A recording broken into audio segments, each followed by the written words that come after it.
Everyone lost their marbles, yelling that catching a mystical smackdown using only beefy muscles was totally against the rules of reality. Yet this person casually tanked their ultimate power move using nothing besides this naked limb. If truth be told, during this previous living stint, this person was a broken mastermind who totally changed fighting styles while sitting in some rolling chair, completely incapable of landing even one decent knuckle sandwich. Fast forward to now, the soul exists reincarnated inside some realm dominated by snooty wizards who view regular folks like myself as merely biodegradable floor decorations. The snobs attempted to squash this body flat using heavy air magic, scary beasts, plus sketchy hired goons. However, this bowl is merely served to annoy that inner beast which attempted taking some peaceful nap.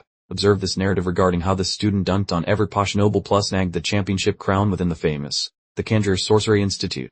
Visualize the backdrop. The date shows 504 per the saintly almanac while this person stands before the mythical Conjure Arcanist Academy. Calling it legendary is an understatement because this colossal campus resembles a giant war bunker for fancy rich kids rather than a simple classroom.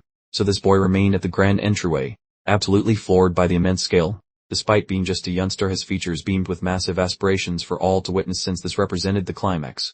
Indeed, call me Louis Carroll, a 13-year-old lad experiencing major anxiety. Observing the mountain of fellow hopefuls made the realization hit that joining the top imperial school would be no easy feat.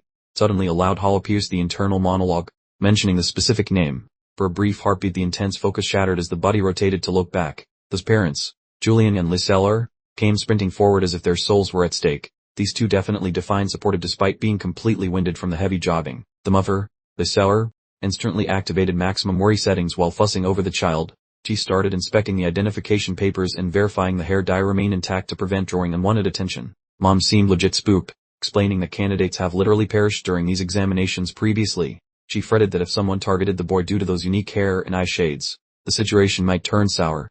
Julian stepped forward to pacify her, resting a hand upon her frame as the boy watched. He maintained that learning sorcery provided the only solution for the current predicament, whatever that entailed. The father mentioned that within the entire Northern Empire, this institution remains the sole location where low-born folks like them even possess a prayer at the testing. It was a scarce chance that could not be wasted. The facility simply looms above the cityscape, a monument of authority and clout usually kept for the upper crust. It was a gorgeous sight but truly emphasized the chasm between the boy and the high society he sought to join. The legends were known, as the Conjure Arcanist Academy was birthed by the royals and counts as a top 10 entity.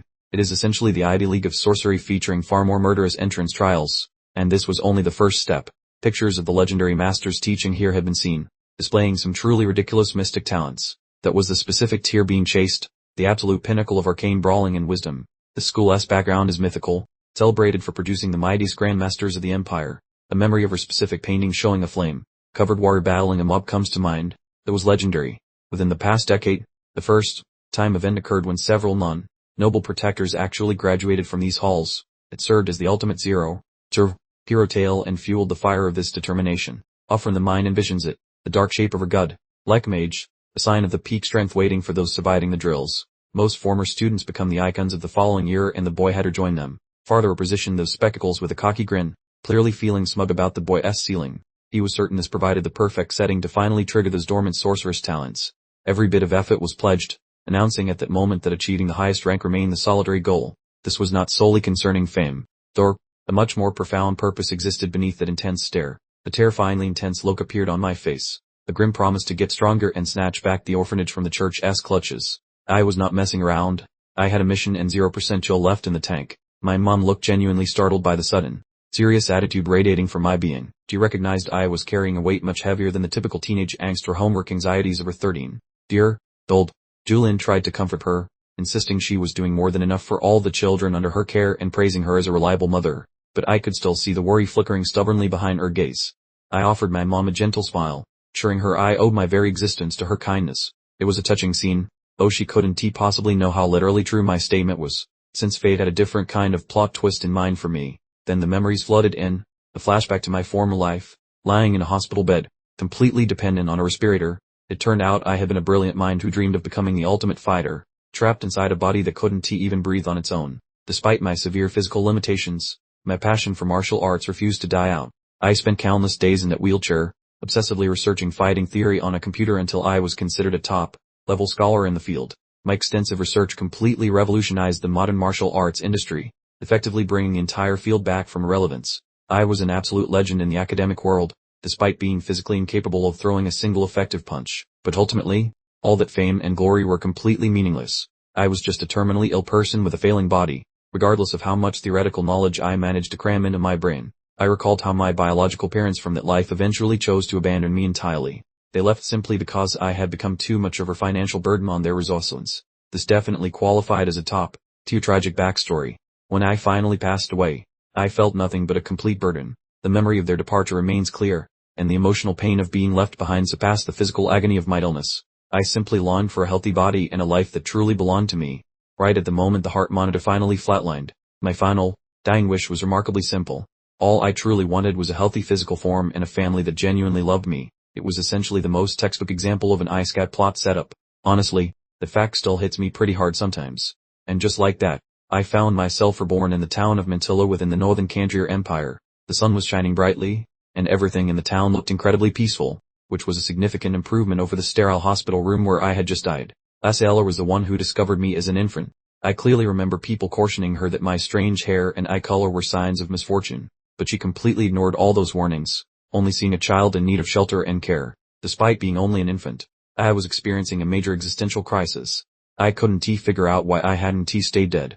I felt totally bewildered by the situation, but honestly, at least I was no longer dependent on a life support machine, and that was the exact moment when everything truly changed for me. I remember Yahello holding me tightly, declaring to everyone that I was an innocent child and she couldn't possibly abandon me. She was officially the MVP of my new story for granting me this precious second chance at life. She looked down at me with a warmth so profound that it honestly shocked me. This was a loving family I had desperately wished for, and I was finally getting to experience it firsthand. She then proceeded to give me my new name. Beginning then, Louis essentially launched a brand new existence. The bookworm era of my existence officially hit its limit. Simultaneously, the quest for me to transform into a sorcery legend launched. Skipping ahead, I enjoyed a wonderful existence surrounded by doting relatives while possessing a functional anatomy, feeling truly content until some chaos ruined the vibe. Unexpectedly, some pompous aristocrat shoved my mother while calling her trash, which perfectly fit the stereotypical villainous introduction I anticipated. Mom tumbled down. I lunged to support her, feeling ready to explode because harming my parent is a guaranteed way to lose some molars. Father looked stunned, yet the snob merely mocked us, giggling that a peasant expects to master magic. Honestly, he was begging for a fist sandwich. I glared with enough intensity to melt steel, my gaze tightening with total fury, as I prepared to start a brawl regardless of the test. The jerk continued his insults, acting like poverty was contagious, while his buddies snickered in the rear, which really cranked my annoyance to 11. I was visibly trembling from resentment, my hands balled up for a strike, while I muttered some choice words about their lineage, sensing a fight was imminent. However, Father caught my arm before I swung, realizing a pre-test scuffle meant an instant ban. Though my internal fuse was burning dangerously short, Pop suggested prioritizing my grading over those morons. The wise strategy, although I detected that suppressing his anger felt as painful for him as for me. Mother also interjected, mentioning my oath to avoid drama, fearing these pompous fools might ruin my shot at a successful career path. Inhaling deeply, I suppressed my urge to strike, despite still staring through that blue blood. I was tolerating it, but the jerk made my permanent naughty list. I said sorry to my parent, relaxing my face as Dad offered some silent support. We were a tight unit, needing unity to navigate this mess. The snob strutted away, calling us boring while claiming victory, unaware he just provoked someone possessing the spirit of a legendary martial arts mastermind. Abruptly, folks started scattering and yelling for space, signalizing a high-status arrival that shifted the entire vibe of the area. Master Kane appeared, triggering a massive stir since a renowned successor showed up, while the previous pompous blue blood seemed completely terrified by his aura. We Kane Ironker, the big shot successor, looking dashing and stylish as heck. I immediately recognized him as a formidable future competitor. I observed his stroll while keeping a low profile, understanding that titans like him were the obstacles I needed to overcome for true supremacy. Glancing at my folks, I flashed a positive hand signal, vowing to succeed and honor them, regardless of how many wealthy brats blocked my path. Moving forward, I caught Kane looking my way briefly. It appeared the elite prodigy already detected something unusual about a supposedly average youngster like me. I swore to master the mystic arts and display my true potential. Those rich guys were still chuckling, but their gibbles would soon turn into silence. Mere success wasn't the goal. I wanted to be the most powerful being alive. Shielding my loved ones requires total strength, and the choice altered my destiny. Absolute resolve flooded my system. I clutched my identification badge while my gaze likely shimmered with power, prepared to advance regardless of public opinion. Julian and Yahello stared with deep worry, cognizant that the survival rate was brutal, with barely a handful of winners among 20,000 hopefuls. Father whispered about my unmatched bulletedness, and he wasn't lying, because once I set my mind, I am unstoppable, leaving my kin to simply cheer me on. I bolted for the testing arena, making others look like they were standing still. I wasn't being passive. I was attacking this challenge directly. Stepping into the giant auditorium, I realized I was surrounded by veteran warriors, making my 13-year-old self look like a toddler in a lion's den. The immense scope of the trial hit home as legions of hopefuls packed the yard. The 504th Kandrir Arcanist Academy exam finally kicked off. The Academy boss, Argene Smith, emerged on the high ledge while looking every bit as intimidating as a legendary headmaster. I scanned the mob of hopefuls, noting a strange collection of magical brawlers and spellcasters gathered from every corner of the map. I recalled the 6 tiers of power ranging from noob to saint, with my own sights set on the Grandmaster peak. Reaching the 3rd highest rank meant gaining massive perks and clout. Though that mountain was way too steep for most people, the principal dropped some heavy truths about our grim reality, noting that only the most brutal fighters get to join the elite. He explained we had to hike up the stairs while being bullied by the older students, which sounded like a total scam. The smug upperclassmen were already in place and looking down at us like snacks, but they had no idea I was a predator. We had to conquer exactly 1,000 steps to pass, making this a literal uphill climb to avoid getting cut from the roster. Smith gave us a final heads up as the sand started falling, his face looking more serious than a heart attack. A massive roar signaled the start, and the huge crowd immediately started trampling each other to reach the first step. Applicants were already throwing elbows and bragging about how easy this was, clearly having no clue about the disaster incoming. The senior at the summit flashed a wicked grin, giving off some serious vibes about wanting to ruin everyone's day. He tossed out a sarcastic welcome. Suddenly, the massive wave of red energy exploded from his body, washing over the crowd like a tsunami of pure hatred. The crimson ore started swirling violently, creating enough pressure to turn the average applicant's spine into jelly. The students nearby were absolutely losing their minds, screaming in terror as the killing intent made the air feel like sludge. People were folding faster than cheap lawn chairs, collapsing onto the stone because their willpower was basically non-existent. The crowd recognized Lord Cheath, a rich kid and former top student who was currently flexing his ego to scare the commoners. Cheath smirked while claiming he wasn't even attacking us, just letting his scary vibes delete half of the competition. The other applicants were totally paralyzed, realizing the senior was on a level they couldn't even dream of reaching yet. I was the only one standing perfectly still amidst the chaos, watching everyone faint while giving Cheath a very bored expression. I started marching upward, my boots clacking against the stone as I ignored the red ore like it was a light breeze. While every other person was gasping for oxygen, I was basically just taking a relaxing stroll through the park. My eyes started glowing with a chilly blue light as I stared him down, giving him a look that asked if he was done yet. The senior looked legitimately shocked that a random kid survived his ore, especially since the ground was covered in losers. Cheath mentioned I had some guts but quickly went back to his noble rambling about how peasants don't belong in his school. He kept running his mouth like a broken record, convinced that I was just a fluke and would eventually start crying. I didn't say a single word back. I just kept my eyes locked on his energy signature to find a weakness.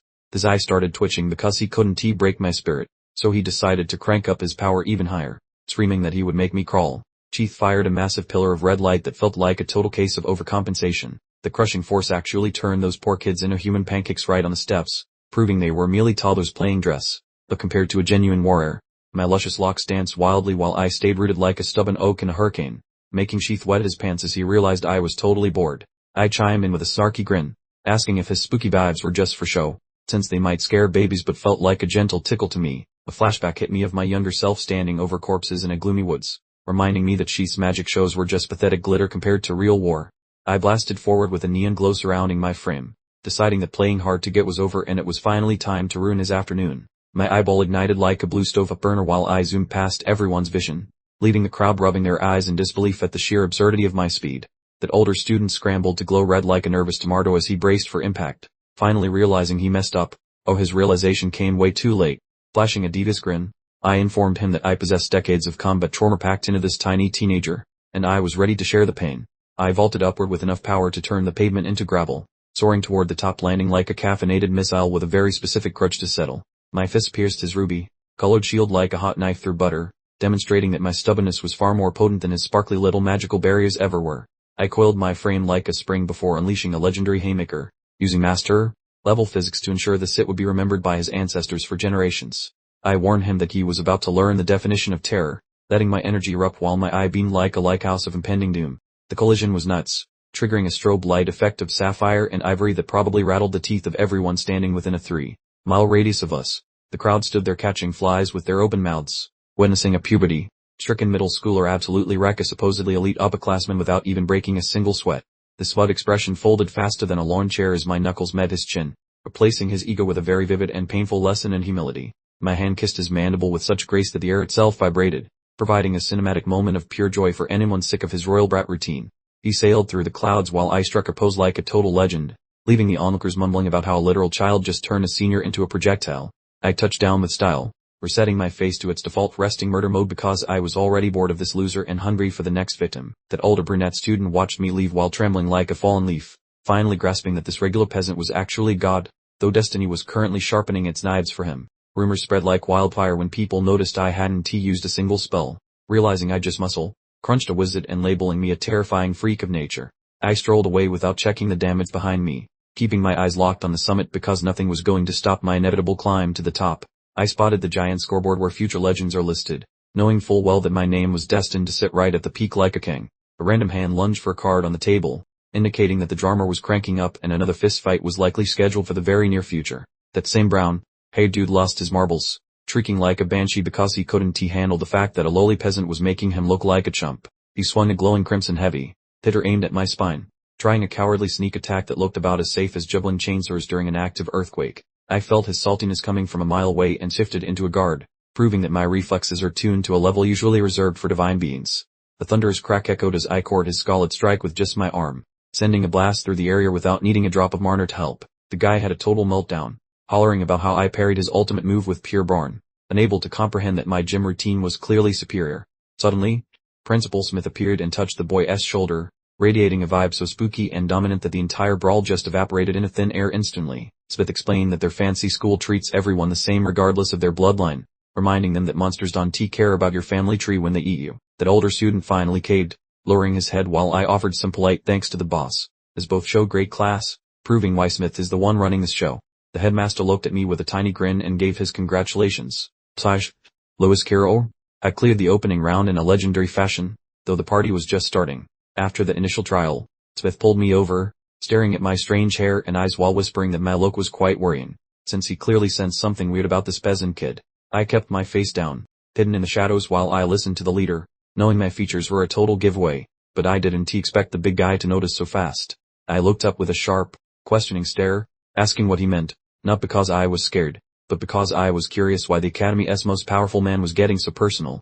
Much to my amazement, the principal gave me a kind pat on the head, acting like I was just some normal kid, which felt like a bizarre moment of affection in a place meant to.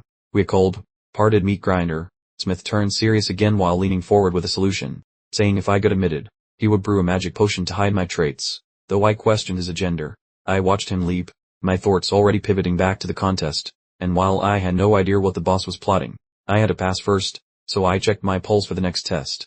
The headmaster strolled toward the central offices, abandoning me in the middle of the giant courtyard, and while the first trial ended, the air was already getting heavy with drama. Lord Sheath, the brown-haired noble I clobbered earlier, was glaring at me from across the yard, looking totally shocked because nobody had ever seen the headmaster get involved in an exam like that. Sheath was absolutely livid, his face twisting with fury as he watched, wondering why Smith would protect a filthy commoner like me, as his ego was crushed after that public shaming. The location changed to the second training zone, a massive bowl that looked like a high-stakes gladiator pit, where a voice over the speaker system announced that only 1,000 survivors remained after the first round, mostly high-born kids with elite training since birth, leaving zero room for peasants. But my luck was about to get even worse.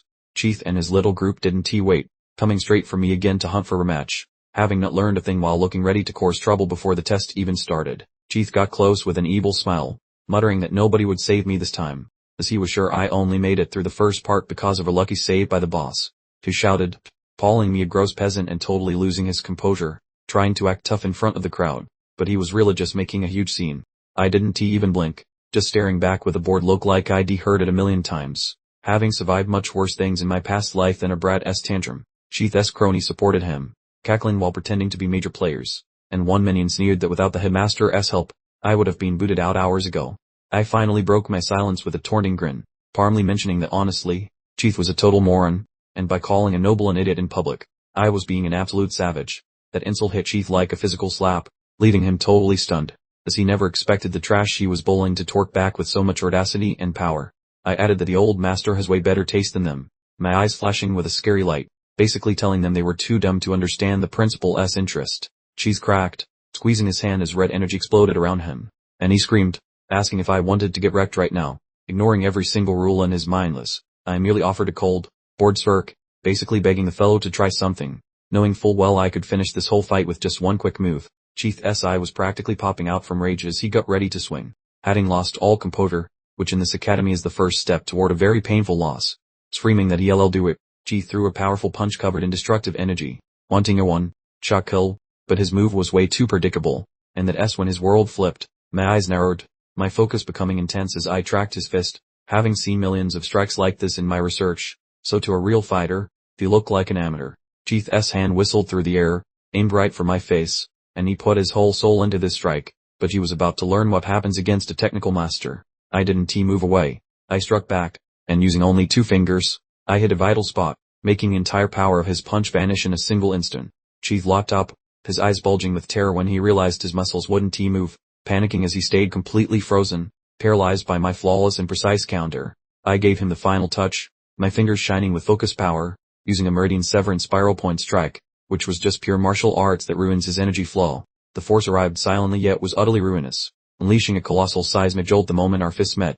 Chief suddenly found himself enveloped in the explosion, simultaneously absorbing a nasty blow to his delicate ego and his very expensive anatomy. Chief went airborne, twirling uncontrollably across the stadium like a forgotten Barbie doll tossed by a toddler. He was currently receiving a painful, highly visible lecture on the subject of modesty, delivered straight through his ribs. This pair of incompetent psychics shrieked in disbelief as they witnessed their fearless commander become an impromptu projectile across the examination hall. They yelled desperately for their wounded pal. Their previously smug grins having evaporated quicker than cheap cologne. The unfortunate noble slid across the gritty stone floor entirely on his spine, etching a distinct chorky groove in the process. It was quite a mortifying spectacle for a spoiled jerk who, moments prior, had been confidently boasting about his supposed physical prowess. The 2 companions sprinted over to haul their leader upright, their features bleached white with sheer terror. They were rapidly concluding that the peasant boy they decided to harass was perhaps less of a victim and more of a terrifying, highly skilled nightmare. Chief emitted a dramatic, suffering howl, clutching his damaged appendage while attempting to regain his footing. He was swimming in a sea of misery, and his physical system seemed to be staging a slow, agonizing protest against his instructions. He gazed down at his violently shaking fist, this complexion resembling old paper. He managed to stammer that his limb was useless, observing an unsettling violet shimmer hovering precisely where my attack had landed. He craned his neck to glare at me, his face lit with panic and discomfort. We shrieked accusations of venom usage, utterly refusing the notion that he was bested by genuine talent, but destiny apparently prefers punchlines to petty nobility. I stood looming over the injured brat, regarding him with the warmth of a glacier. I clarified that my method involved 0 toxins and 100% disciplined fighting techniques. Perhaps he should have dedicated his schedule to drilling instead of constantly running his mouth. I surveyed the utterly bewildered audience, my imposing aura dominating the entire stadium. I confessed that I had indeed attempted to dial back the power, just as Mother instructed, but my patience instantly vanishes when confronted by particularly dense human beings. My hand balled into a hard knot, and my concentration sharpened considerably. I announced the philosophical truth that permission to strike another is granted only to those willing to absorb a few return blows. That, right there, was the rhetorical equivalent of smashing the podium. Abruptly, an individual seized my arm from the rear, effectively halting my forward momentum immediately. The person's grasp felt completely secure and highly practiced, managing to startle even my well-honed senses. The interceptor was none other than Lord Cain Ranker, the Academy's foremost aristocratic genius, who decided to intervene in the brawl. He stated placidly that this was still an official testing environment, drilling his focused gaze directly into my own. Cain fixed me with an unwavering stare, his features completely blank and inscrutable. He inquired if losing my eligibility was a pleasant prospect. He certainly wasn't acting as Sheath's bodyguard, but rather issuing a serious caution against self-sabotaging my own opportunity. I glanced pointedly at my restricted appendage, thoroughly irritated by the sudden intrusion. I maintain a personal aversion to taking orders, particularly when they originate from yet another self-important, overbearing member of the aristocracy. Chief continued attempting to spring into action, but one of his pals was genuinely wrestling him to the ground. He was screaming for Cain to butt out of their affairs while the nobles stood strategically between us like a particularly refined piece of concrete architecture. Cain redirected his attention toward the pathetic aristocratic cohort, his bright azure eyes briefly igniting with regal command. He questioned whether they were aware of his exact identity. Speaking in a low, tremendously menacing undertone, Cain insisted emphatically that they were the individuals required to retreat immediately. Even the perpetually pompous Sheath became absolutely mute once the designated successor to the Ranker household opened his mouth. This man certainly possesses an intimidating personal gravitational field. The juvenile noble collective appeared thoroughly exasperated, yet they recognized that confronting Cain was a suicide mission. Chief started to formulate an angry reply, but his accomplice physically dragged him off, urgently advising him to postpone his tantrum. They eventually shuffled away, utterly vanquished and deeply ashamed of the whole incident. The pressure level momentarily dissipated within the venue. though I was certain that this particular group of losers would eventually make a highly unwelcome sequel appearance. Keith shot one final look over his shoulder, his expression twisted into a portrait of absolute loathing. He grumbled that both regular citizens and aristocrats were utterly worthless, demanding everyone to retain the memory of his downfall. This guy is definitely going to evolve into future trouble, and this embarrassing display is apparently his origin story. I observed Kane's retreat, my face instantly returning to its default setting of profound boredom. I assumed all blue bloods functioned identically, relying solely on inherited rank to justify their reckless behavior. I was definitely not applauding his sudden, unexpected moment of civic heroism. Kane moved toward the remaining competitors, and immediately one female student began shamelessly attempting to charm him.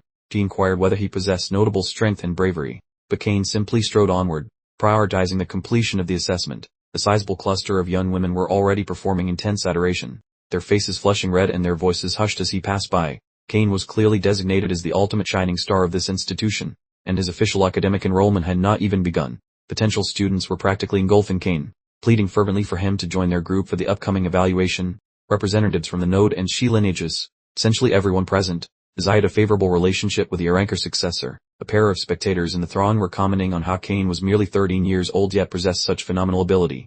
They felt absolutely certain that partnering with him was a foolproof express path straight to achieving a successful score on the placement examination. I simply released a dismissive puff of air, turning my head away in profound distaste. I held zero interest in engaging in frivolous popularity games or cultivating useless aristocratic alliances. My sole objective was demonstrating my unparalleled power entirely through my own merits. Unexpectedly, the colossal whirlpool of sapphire, colored kinetic energy spontaneously manifested upon the main platform. The sheer wattage radiating from the phenomenon was astounding, immediately snagging the focus of every single person, signaling the official start of the second challenge. Principal Smith materialized on the platform, presenting a demeanor that was both tranquil and thoroughly formidable. He proclaimed that the much anticipated assessment of raw strength was commencing, this delivery reverberating across the massive arena. Brightly luminous, buttercup, yellow geometric patterns materialized on the pavement directly underneath our shoes. Individuals began yelling in startled bewilderment, examining the ground as the powerful arcane enchantments initiated their function. Kane suddenly sported an unexpected, glowing earth tattoo on his chest, courtesy of her seriously potent detection spell that instantly wired everyone in the arena into one giant, magical social network, whether they liked it or not. Suddenly, the stage decided it was leg day, but for everyone, as gravity ramped up tenfold, sending most participants face first into the floor. Particular young lady dramatically declared her body had suddenly gained the weight of her small car, her knees giving out like a cheap lawn chair.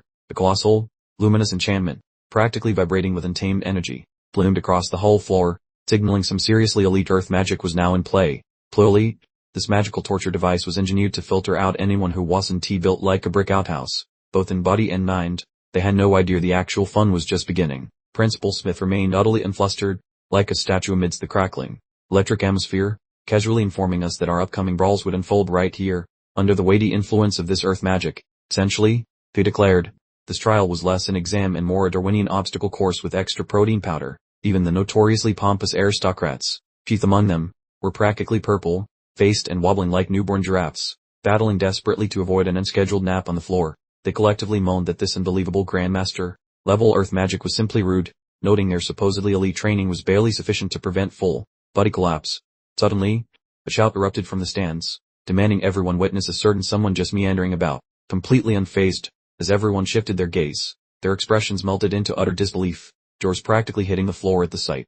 Payne, though still valiantly upright, was glistening like a glazed ham and straining under the spell's immense burden. I could practically hear his internal monologue screaming in disbelief that anyone might be outperforming him in this Herculean challenge. Kane mumbled under his breath, eyes bugging out as he peered toward the arena's heart, adorning horror on his face. He despotted my unmistakably shimmering silver hair, realizing with a sigh of dramatic defeat that I was, once again, effortlessly hogging the spotlight. My boots met the stone with a solid thud, their impact leaving a subtle crack in the ancient floor. Despite the beast of gravity, I zipped around with surprising swiftness and raw power, making it look far too easy. Indeed, it was I, hadn't casually sauntered onto the main stage already, while the rest of the hopefuls were still engaged in a rather undignified crawl. The crowd erupted in a cacophony of shrieks, utterly dumbfounded that anyone had managed such a feat so quickly. Principal Smith, sporting a rather mischievous grin, physically hoisted me up, declaring with a flourish, well, look who decided to be first once more. He quite clearly savored the spectacle of me effortlessly shattering everyone else's preconceived notions. The other examinees' faces collectively dropped as the realization dawned. I was the mysterious speedster who had aced the initial challenge with embarrassing ease. My burgeoning legend status in this academy trial was rapidly blossoming, sending the privileged nobles spiraling into a deep, dark abyss of competitive angst. I towered confidently amidst the shimmering magical etchings, my very presence seemingly thickening the atmosphere itself, as if the air was suddenly shy. Murmurs rippled through the onlookers, a confused mix of reverence and apprehension, as they once again pondered, who is that guy? Pain, wheezing like an asthmatic dragon, internally lamented that even his 3 years of master-level training left him barely able to stand.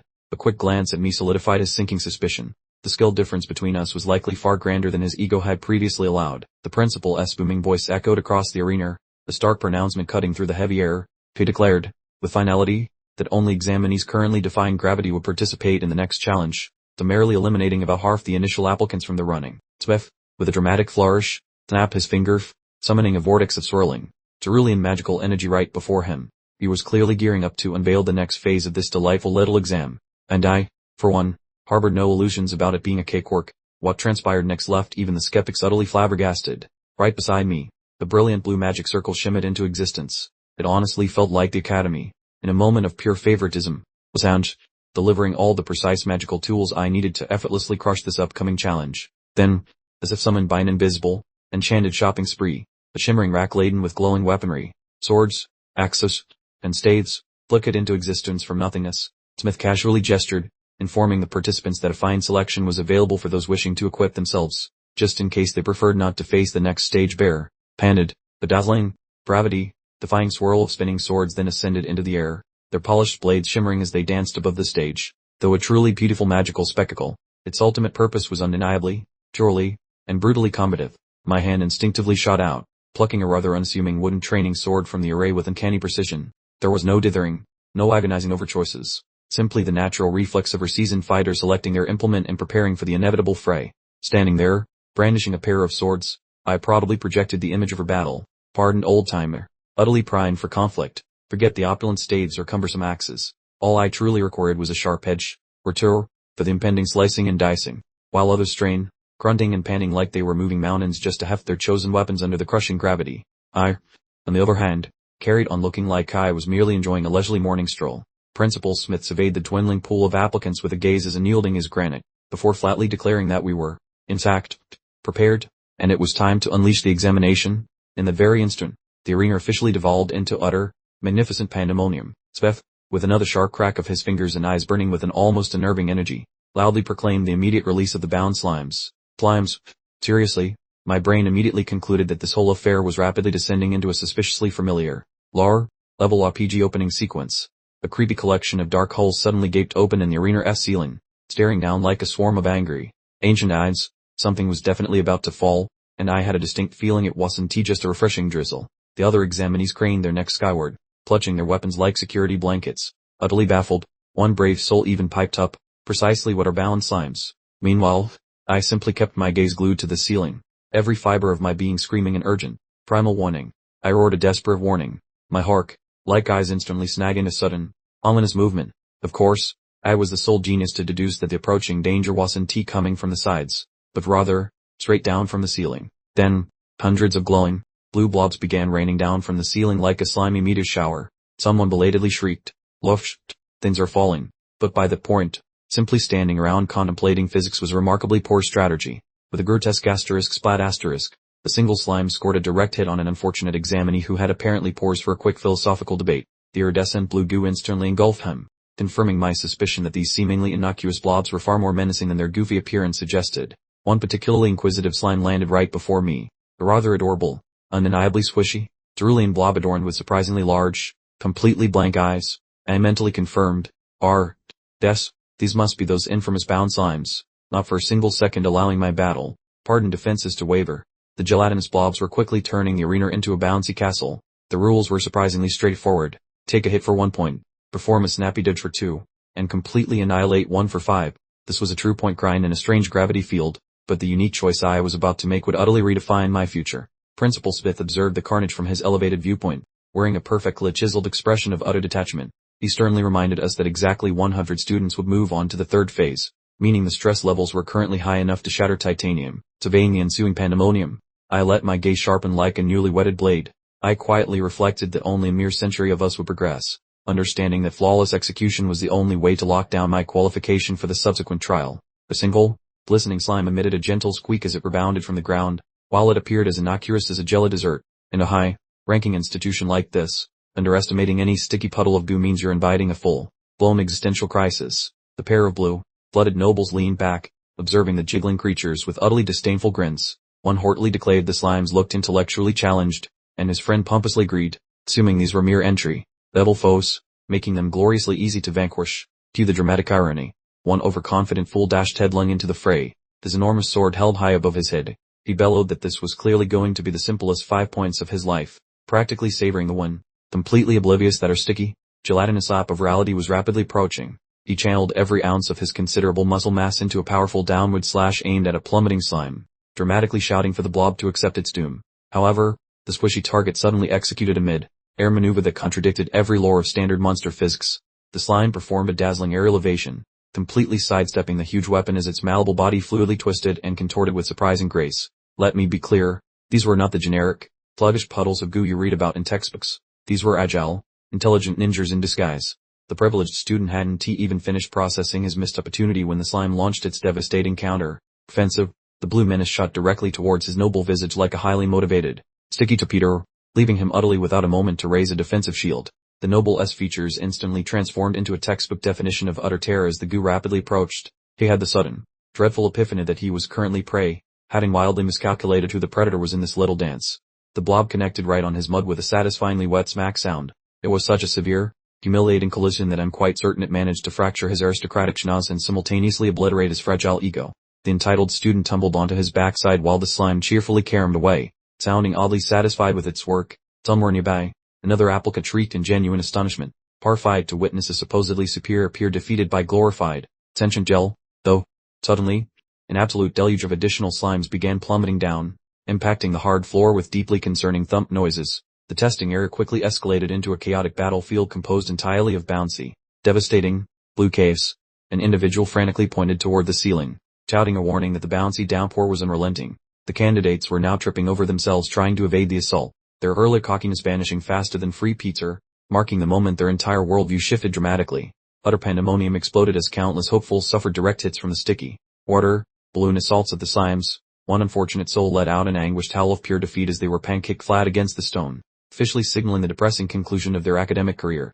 The slimes ricocheted around the combat zone like tiny, blue, lethal bumper cars, tagging participants indiscriminately with surprisingly high velocity impacts. Essentially, we were all trapped inside a colossal, high-stakes pinball machine, and sadly, every single one of us was a frantic, defenseless metal ball. Up on the observation deck, the proctors remained utterly serene, meticulously jotting down the accruing scores. They loudly announced tallies based on the successful dodges and defeats, handling this gruesome fight for survival as if they were merely counting sheep or tallying up laundry. One proctor casually noted to the principal that this particular examination session featured the spoiled progeny of renowned dynastic lineages, specifically mentioning the Arankar and Durhan houses. This meant that the failure risk involved substantially more political repercussions than the average testing day. Young Kane Arankar was zipping around like a caffeinated superhero, making the slime evasion look criminally easy, while a fiery redhead adjacent to him mirrored his movements perfectly. The impressed proctor mused aloud whether these talented youngsters might actually shatter the Academy's all-time scoring benchmarks. The proctor darted a quick look in my direction and inquired of Smith if the juvenile he had recently offered assistance to was similarly of low social standing. The official was quite clearly bewildered by how a non-noble like myself was managing to execute such a shockingly high level of performance. Smith regarded me with a deeply enigmatic glimmer in his pupils, stating cryptically that I represented a highly intriguing variable and might provide the faculty with a truly memorable spectacle this afternoon. He had obviously placed a high-stakes, silent wager on me producing a spectacular result. The proctor nervously pushed his spectacles further up his nose ridge, his expression shifting to confusion. He hesitantly observed that for a significant duration, something entirely illogical had been unfolding, then directed everyone's attention squarely toward the arena's chaotic epicenter. He specifically pointed out that the slimes were bouncing all around me without making physical contact. It truly must have looked like something ripped straight out of a bizarre painting. The arena was pure, kinetic lunacy. Upright in the absolute middle, I remained perfectly still, resembling a stone gargoyle weathering a hurricane. I was neither side-stepping nor intercepting. I was merely existing. Nearby applicants were already using precious oxygen to ridicule me. A loudmouth contender bellowed questions about my baffling stillness, fully convinced that the slimes had simply exceeded my maximum reaction speed and that I had essentially given up the ghost. The different high-status brat sneered dismissively that peasant lineage always shows itself eventually, guaranteeing I would be eliminated momentarily regardless. They were all cackling heartily at my expense, failing completely to grasp the brilliant, terrifying strategy I was currently employing. Without warning, an exceptionally enormous blue slime, noticeably bulkier than its peers, detached and began plummeting straight toward the ground.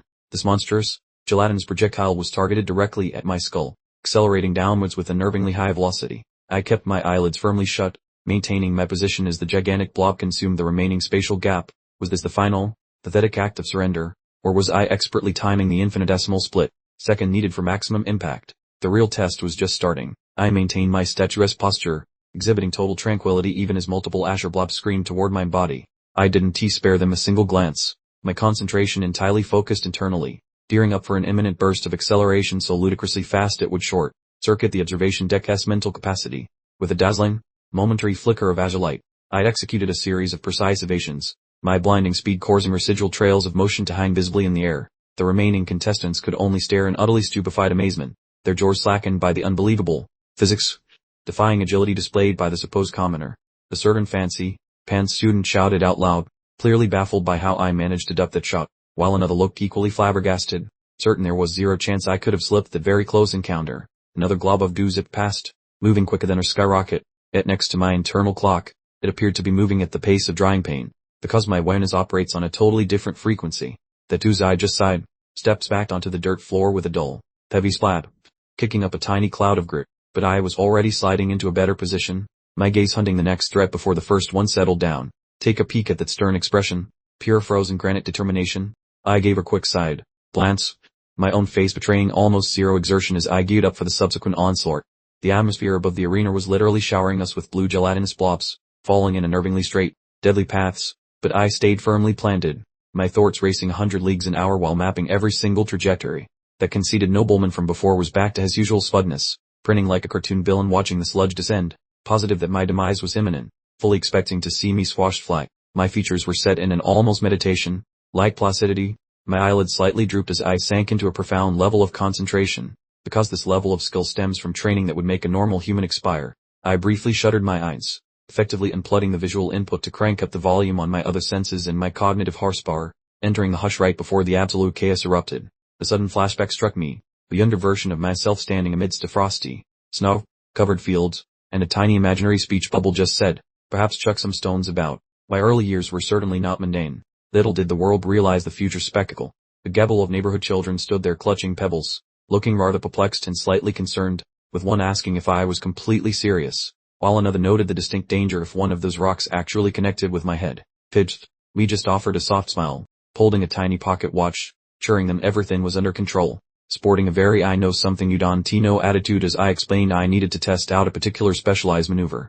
The youngsters finally relented and began pelting me with everything they could muster, one kid shouting out a warning to ensure I ducked as the projectile shot through the chilly atmosphere toward my position. Stones were whizzing from every conceivable angle, resembling a miniature version of this current slime trial, proving that even as a mere child, I was conditioning my mind to process incoming high-speed threats in a survival setting.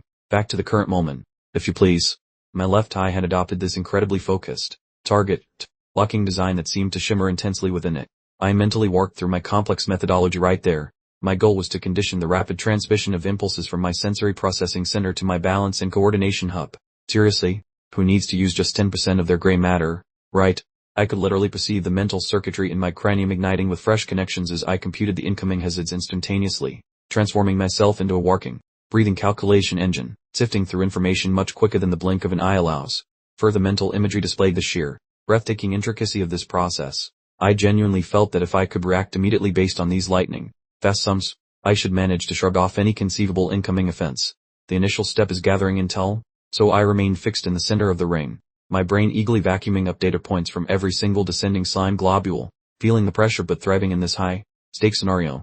Next comes the heavy lifting. My eye constricted, the glowing blue motif inside spiraling as I digitally locked onto every single projectile's path, the entire universe seeming to drag its feet while my brain finished its turbocharged arithmetic. Finally, the escape maneuver, executed in a series of perfectly economical, optimally timed shifts, letting me thread through the falling slime as if performing some kind of elegant, minimalist choreography, wasting not a millimeter of movement, making the impossible seem totally routine. The rest of the competitors were utterly paralyzed, their faces turning the color of weak tea as they watched me pull off what amounted to backstage magic, slowly comprehending they weren't even participating in the same contest. I permitted myself a swift inhalation and dabbed my brow, emitting a small, satisfied sound of triumph, admitting that even I was a little impressed by the flawless execution of my specialized mind. Skull, the void combat calculation, this afternoon, the vivid recollection of the youngsters rushing toward me, squealing with delight, demanding an explanation of my feat, asking if this was a brand new magic trick, and how incredibly awesome it all looked, treating me already like some sort of spandex clad hero. And for them, this was merely the opening act. Demmer, we held up one digit like a professor explaining a complex theorem, announcing the title of my incredible mental program, which I dubbed Void Combat Calculation, leaving the other kids utterly bewildered, struggling to process the grandiose moniker. Returning to the present situation, I flashed a small, self-assured grin, entirely confident in the ultimate outcome, knowing precisely how this confrontation would wrap up since I had already simulated the entire event inside my head a dozen times over. The resolution of this ridiculous skirmish. The implications of those words hung heavy as I began preparing for a swift counterattack. I was no longer just evading. I was seizing complete dominance over the entire battlefield. I stood amidst the gelatin sparsh, a glowing azure orb beginning to flare around me. It's simply a technique, I mused, as the energy gathered for my next move. This technique predicts the future outcome of every single movement, bounce, and impact. I essentially forced for every possibility before it happened through pure mathematical calculation. My eyes blazed with brilliant blue light, and static electricity sparked around my head, as I reached peak performance, fully synchronized with my void calculations. Through my enhanced vision, the world was reduced to complex physics equations. I processed the momentum, velocity, and trajectory of every falling slime, turning the chaotic arena into a solvable math problem. War equations covered the slimes as they zipped through the air. I calculated their mass and force in real time, guaranteeing that every dodge I made was absolutely optimal. From above, I visualized the arena as a giant calculation grid, with me positioned perfectly at the center of a huge energy web, becoming the master of this coordinate plane. I noticed that while the slimes were quick and strong, their fatal flaw was that they could only charge in a straight line, a limitation I was exploiting for everything it was worth. I calculated the precise angles and speeds of their rebounds off the walls and floor, creating a perfect map of their movements in my mind. It was like playing a high-speed game of pool against myself. Dodging was ridiculously easy. I soared, gliding across the arena floor with zero effort. The slimes whizzed past me, missing by mere inches as I moved through the chaos like a ghost. I kept a running mental tally of my points as I wove through the attacks. 4 dodges for 8 points, and already planning my next step. I gripped my training sword, the handle squeaking under my strength. It was time to stop dodging and start collecting those specific bonuses. What happened next completely astonished them. In one fluid motion, I sliced through multiple slimes at once. The brilliant blue arc of energy followed my blade, wiping out a huge portion of the attacking wave. I let out a roar, declaring that it was now my turn. I had officially stopped being the target and had become the hunter in this arena. I unleashed my martial arts technique, the flurry of high-speed cuts that turned the falling slimes into blue mist. The sheer skill on display was enough to make a professional swordsman jealous. Kane Arenko looked absolutely stunned. Even the top noble Aircode believe a commoner possessed this level of technical mastery. The proctors in the booth were completely losing their minds, one wondering if I was actually reading the slime's movements, and the other noting my incredible perception. They exclaimed that my talent rivaled even a professional fighter, which for a 13-year-old applicant was the highest possible compliment from an academy proctor. Kane watched me with genuine respect, finally understanding that my performance was due to specialized skill, not luck, and probably deciding right then to try and team up. I stood completely ready, my breathing perfectly controlled even after that intense flurry, scanning for new points with my competitive fire burning brighter than ever. Another slime came hurtling toward me, but I had already locked onto her. I wasn't going to let a single point slip away. I executed a lightning fast thrust, skewering the slime and claiming another 5 points. I was functioning like a literal point grinding machine, but just as I was about to land another hit, a rapier suddenly flashed into view and stole my kill. Kane Arenko had entered the fight, showing off some pretty impressive speed of his own. I gave Kane a look of pure annoyance, my face clouded in shadow, demanding to know if he was stealing my points, because I absolutely hate when people interfere with my score.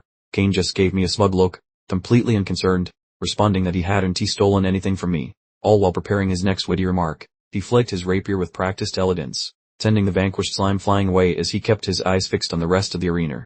The slime was neatly sliced in two, proving that Kane's precision nearly rivaled my own skill. We were obviously the top dogs of this exam, but fate had other plans entirely. Kane glanced over at Chief's group of nobles, who were busy struggling intensely with their own slimes, his smirk widening as he began to formulate a plan. Our cunning hero confessed to strategically pilfering victories from those insufferably pompous nobles, essentially ensuring they remained stuck in the lower echelons, a truly villainous yet effective tactic. He certainly has a knack for mischief, doesn't he?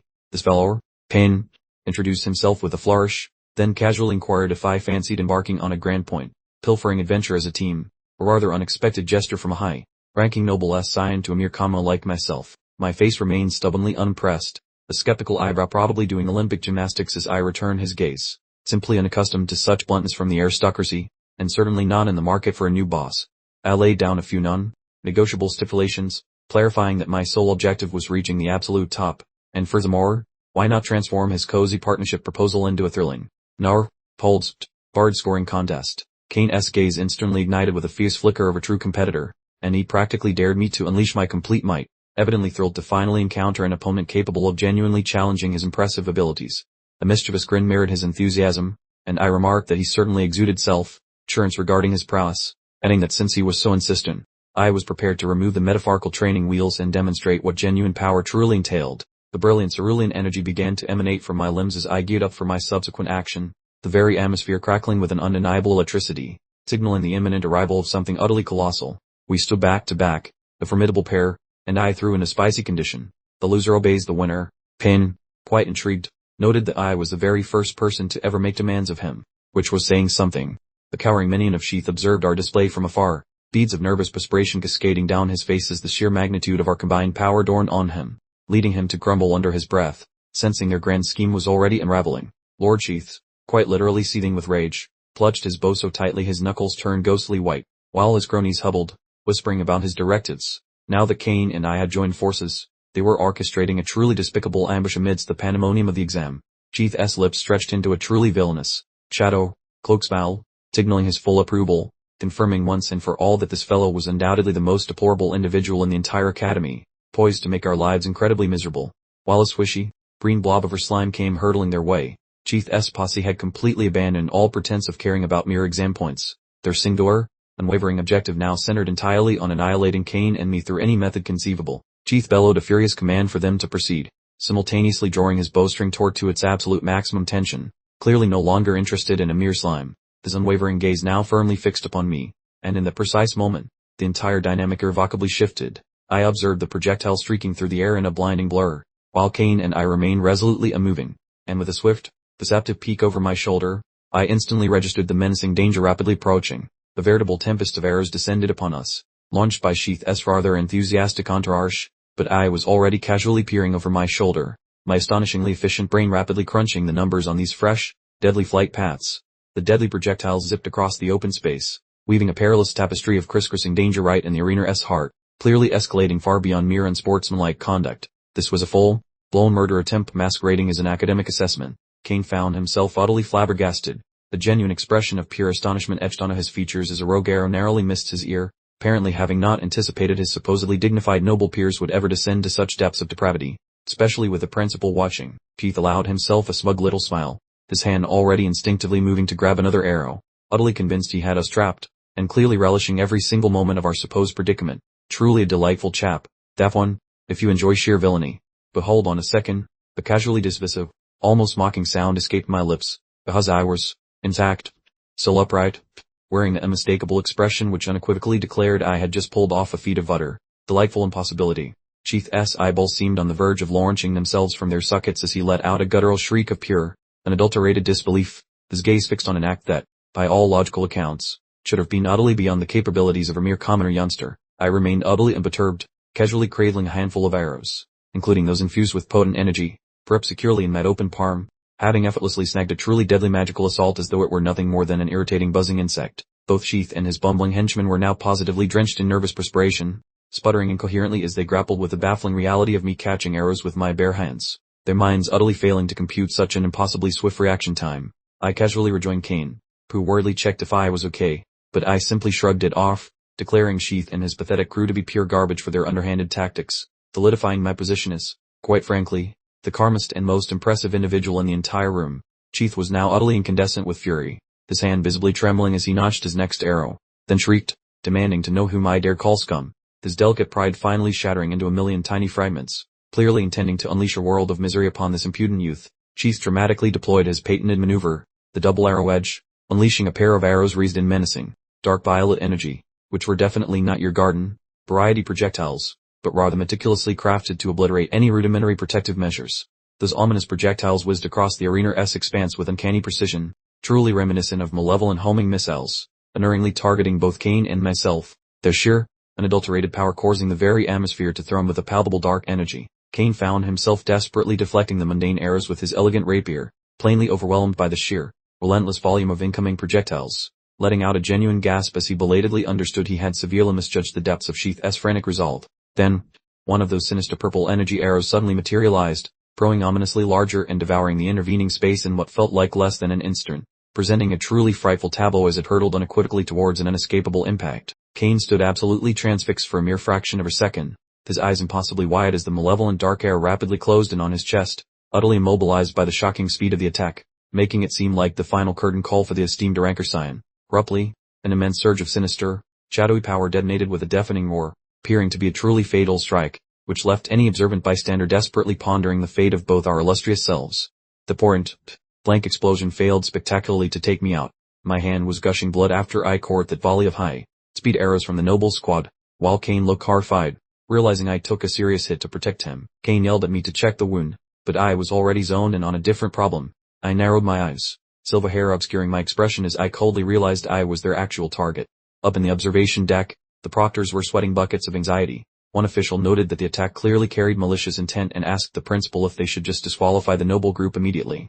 Principal Smith, however, remained completely unruffled, keeping his purple eyes fixed below. He decided to hold off on disqualification for now, stating they'd lose anyway, but told the staff to prepare healing potions for the imminent fallout. Back on the floor, the gravity spell continued to press down on everyone, but Cain and I held our ground without flinching. I called out to Cain, keeping my voice steady despite the injury, as more slimes continued to rain down around us. I started winding up my sword arm like a professional athlete preparing to clear the bases. I asked Cain if he'd ever heard of baseball, which was a ridiculous bit of showboating in the middle of a magic exam. Two slimes came streaking down toward me at high speed, but I was already moving to meet them. I wasn't just planning to dodge this time. I was carefully calculating the perfect counter attack, moving faster than anyone thought possible. I leaped into the air and snagged a slime in mid-flight. Blue electrical sparks crackled around my body as I used my martial arcane techniques to grab the monster. My eye lit up with a familiar targeting pattern as I finished my calculations. I realized I had no choice but to go through with this, and a determined snarl spread across my face as I prepared to return fire. I spun around in the air, with a blue slime clinging stubbornly to the tip of my training sword like a piece of bubblegum. I was generating a significant amount of centrifugal force for the next move. With a shout of launch, I hurled the slime toward the noble group, firing it with the force of a high-speed projectile. It looked exactly like a blue meteor ready to completely ruin their entire day. The noble archer froze in sheer panic as the projectile shrieked toward him. He had been so focused on playing dirty that he forgot who he was up against, and now it was far too late to run, and things were about to get much worse. The slime connected with a huge boom, generating a devastating burst of blue energy upon impact. My defensive phase was officially over. I had changed strategies and started hunting the hunters. The unfortunate noble was launched backward and off the stage, screaming in pain as he went. I generally find that holding back is overrated when someone decides to mess with me first. A notification flashed above the noble's head. Readings, number 438. Disqualified. He had scoffed at this being a commoner-esque game. Dead here he was, flat on the ground with a 0 score and a very bruised sense of superiority. The rest of the noble group was completely freaking out, having just watched their teammate get wiped out in one hit. I stood there looking completely bored, which was probably the most terrifying thing they had ever seen. The second archer started searching wildly, his bow shaking like a leaf. He mumbled in frustration, trying to figure out where I had vanished to, completely losing track of me. I shouted over here, then dropped from above like some kind of ninja, catching the archer completely off guard from behind. I was moving so quickly around the arena that it felt like I was teleporting. I landed a high-speed blow on another noble, generating a huge explosive impact. I kept a mental tally, shouting number 2, as I knocked out another member of their squad. A different noble took a slime right to the face at close range. It was a brutal defeat as the blue blob completely bypassed her defenses, and I was just doing a little spring cleaning on the battlefield at this point. She went spiraling into the air and landed with a painful thud on the ground. It was an absolute bloodbath for the noble group, and the proctors were stuck watching it all happen without intervening. The last noble standing was sweating profusely, his face contorted into a mask of pure terror. He gasped, realizing he was the only one left to face this absolute nightmare. I materialized right behind him, leaning in to whisper, "You're the last one." In his ear, that was some serious horror movie stuff, and he probably passed out before I even finished the sentence. I loomed over the last guy, looking completely unengaged with my sword balanced on my shoulder. The noble tried a pathetic final threat, insisting that the older students wouldn't let a mere commoner get away with this. I casually stepped right on the guy's foot, causing him to shriek in pain.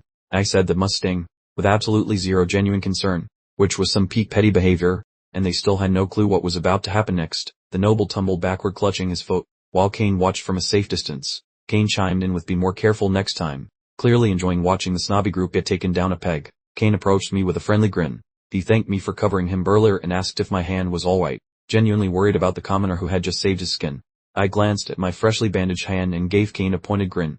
I replied that I was fine, and added that he was actually pretty decent for a noble, which was basically the ultimate compliment coming from me. Kane insisted I shouldn't group him together with those other nobles, before revealing his true identity. He asked if I'd ever heard of the great families, explaining that he belonged to one, the Ranker family, and he said it with obvious and deserved pride. Whispers reached me about those legendary clans that spawned countless masters and geniuses, actually rivaling the throne and the Magic Guild in sheer brawn. My excitement stayed at zero, since dwelling on high-class snobs felt like a chore while I had blue blobs to slaughter instead of reading birth certificates. The other participants were losing their patience with me, screaming that some random nobody was ruining their day, their egos suffering more damage than their ribs. The trio of grumpy aristocrats cornered me like they wanted a scrap, their leader barking about stopping my point streak while his head veins looked ready to pop. They lunged forward as a group, hollering for peasants to evaporate and ignoring the actual test, turning the center stage into a literal class warfare mosh pit. Another pack of pupils noticed Kane getting ganged up on and jumped in, shouting that their golden child needed backup while pulling out steel to defend him. They roared about crushing those budget nobles, turning the stadium into a giant brawl where students clashed and the slimes became an afterthought. Everything descended into madness with swords clinking and shields thumping, while the supervisor remarked on the riot and suggested everyone try not to die. Across the way, the ginger girl with a wooden staff enjoyed the violence with a creepy smirk, commenting that the situation was finally getting entertaining. She signaled her buddy, Miliarner, and they both dove into the scrap, clearly intending to farm points while the others played bumper cars, which changed the game. While dodging an attack, I considered how annoying this sudden fame felt, knowing that if my score kept climbing, the headache would only get worse. The jelly ball suddenly lunged, forcing me into a matrix. Sal limber pose, though I let out a gasp when the heavy gravity made my legs feel like bricks. The girl with sky-colored hair, Miliarner, launched a fancy kid flying, showcasing agility and talent that seemed way beyond her youthful appearance. A massive wave of orange sparks cleared a huge patch of the floor, signaling that the big dogs were done being polite and had started playing for keeps. People were getting tossed like ragdolls as a gargantuan mallet hit the floor, wielded by a guy who was basically a human wrecking ball with a haircut. Say hello to the red-haired Tamernut, who was laughing his head off and having a grand old time, screaming that this massacre was absolutely delightful. He stood over a pile of unconscious knobs with his massive tool on his shoulder, grinning like a loon while mentioning that punching people felt much better. We added that bullying kids beat squashing slimes any day, swinging that heavy steel like a toothpick, clearly more interested in hunting humans than monsters. He went into a full helicopter spin, turning his weapon into a blur of doom that created a vortex, knocking way in and one unfortunate enough to be close. The mallet maniac bellowed for the crowd to scram, his eyes glowing with a wild light as he lost his cool and looked for something new to break. It was total destruction, with students flying around like laundry in a cyclone while painful shrieks echoed from every single corner of the room. He stood there victorious with his mallet buried in the concrete as the smoke cleared, the solo army that nobody felt brave enough to actually confront. The floor was covered in defeated snobs who looked like they had seen their own funerals, while the hammer guy just loitered around hunting for a fresh snack. Up in the bird's eye view, the staff looked stressed, one asking the principal to stop the fight, but Smith just shrugged and praised the beauty of youth. The lady with green hair noted that disqualifying all the rich heirs might cause a political firestorm, but Faye had a different comedy routine planned. Principal Smith gave her a freezing stare, reminding her that the school has its own regulations and he wouldn't let noble feelings ruin his grading curve. Smith told her to ignore the haters because he was the one in charge, making it clear that inside this arena, only the strong get to torque. He finished his sentence just as a massive laser beam hit the floor from the ceiling, signaling the end and stopping the riot with divine timing. Smith shouted that the second phase was officially done, causing the blue gravity zones to vanish so everyone could finally stop gasping for air. The boss mentioned that rankings and scores would be posted later, pointing toward the exit because he was done with this mess and ready for dessert. The earth magic spell fizzled out, leaving students sprawled on the ground like spilled marbles. One chap whined about being wiped out, his pointy metal stick clanging on the floor. The staff scurried to sort out the day's tests takers, turning the arena into a temporary triage center with healers working overtime. I downed a fancy healing drink, musing that this must be what a magic potion feels like as the green glow instantly mended my wounded mitt. My jaw dropped when I learned even basic healing juice cost a small fortune of 3 silver coins, and my common brain screamed, highway robbery, pain, bless his clueless heart, asked what the fuss was about. Kane flashed a smug grin, declaring he wouldn't pick on me even if he won, which just made me want to face sperm. His noble act was really getting old. Principal Smith, with a theatrical snap of his fingers, conjured a gigantic, shimmering scroll right in the middle of the fighting pit. The suspense was thicker than a goblin-esque stew. The scroll unfurled with a flourish, revealing the names of the chosen few. And Kane, ever the inquisitive type, inquired about my score while everyone crowded around. Suddenly, the snooty noble kids erupted in a chorus of jeers, chortling that the nobody commoner wasn't even on the list. A quick glance confirmed only the creme de la creme got us out. Kane and I just stared at the scroll. A silent hang between us. Kane mumbled about the absence of any name, his eyes darting around like a lost puppy searching for his favorite chew toy. The examiner piped up, announcing that the top 5 contenders had shattered all previous benchmarks. The atmosphere crackled with historic significance and sheer anticipation. Landing 5th was Millie Royce, the petite, sapphire-haired lass who strutted onto the leaderboard like she owned it. She certainly looked the part, and with good reason. In 4th place, we had Kane Anchor. The crowd collectively gasped as the esteemed Anchor name settled for a mere 4th, leaving Kane looking like he'd swallowed a very sour lemon. Tagging the bronze was Faye Durhan, the fiery-haired staff member who gave a sassy little wink, clearly aware of her impressive standing. I stood there, the storm cloud brewing behind my eyes, wondering if my name was truly absent or if I'd been disqualified for giving those bullies a taste of their own medicine. This cliffhanger was, frankly, annoying. Then came the jaw-dropper, 2nd place, Louis Carroll, with an unbelievable score of 887. This humble commoner was officially rewriting the history books. Kane Anchor's jaw hit the floor so hard it probably left a crater. He sputtered, posed that guy, utterly flabbergasted that a random kid had bested the heir to a prominent lineage. I just gave him an enigmatic gaze, my silver mane obscuring my eyes, and declared it a secret, relishing the utter pandemonium I was sowing among the privileged elite. Kane, defeated for the moment, sighed and started plotting his revenge, while I playfully reminded him of our post-exam wager, to which he gave a curt nod. The arena's tension ratcheted up as the announcer prepared for the grand finale, declaring that the esteemed 1st place was claimed by. The audience held its collective breath as the final name loomed, an unprecedented scenario where 2 commoners might seize the top 2 spots at the Empire's most renowned academy. The victor was revealed as Neil Gunn, scoring a colossal 888, just a whisper ahead of me, yet both of us had utterly obliterated the Academy's prior records.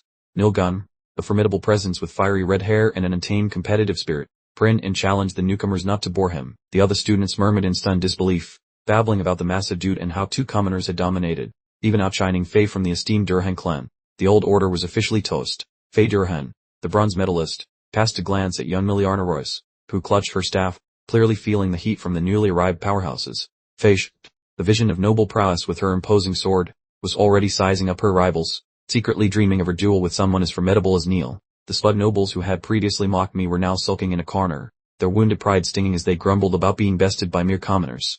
One of the proctors unleashed a verbal tirade, lambasting them as useless embarrassments to their noble heritage, clearly miffed that the so-called elites had been so thoroughly outdone by those they deemed beneath them. High up in the observation gallery, another proctor remarked on the unprecedented common sweep in the Tekken competition, noting the added shocker that both top contenders hailed from an orphanage. Principal Smith, with a weighty, knowing expression, inquired if they grasped the reason the Arcanist Association maintained orphanages, hinting a far more sinister secret lurking beneath the Academy's recruitment process.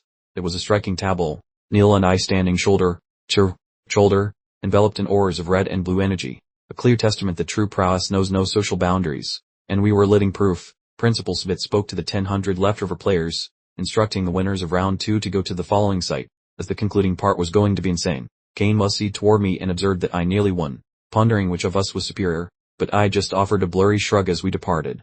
We hit the 3rd workout zone that resembled a giant thicket, where Principal Smith announced the last test was a life, or death game starting right now.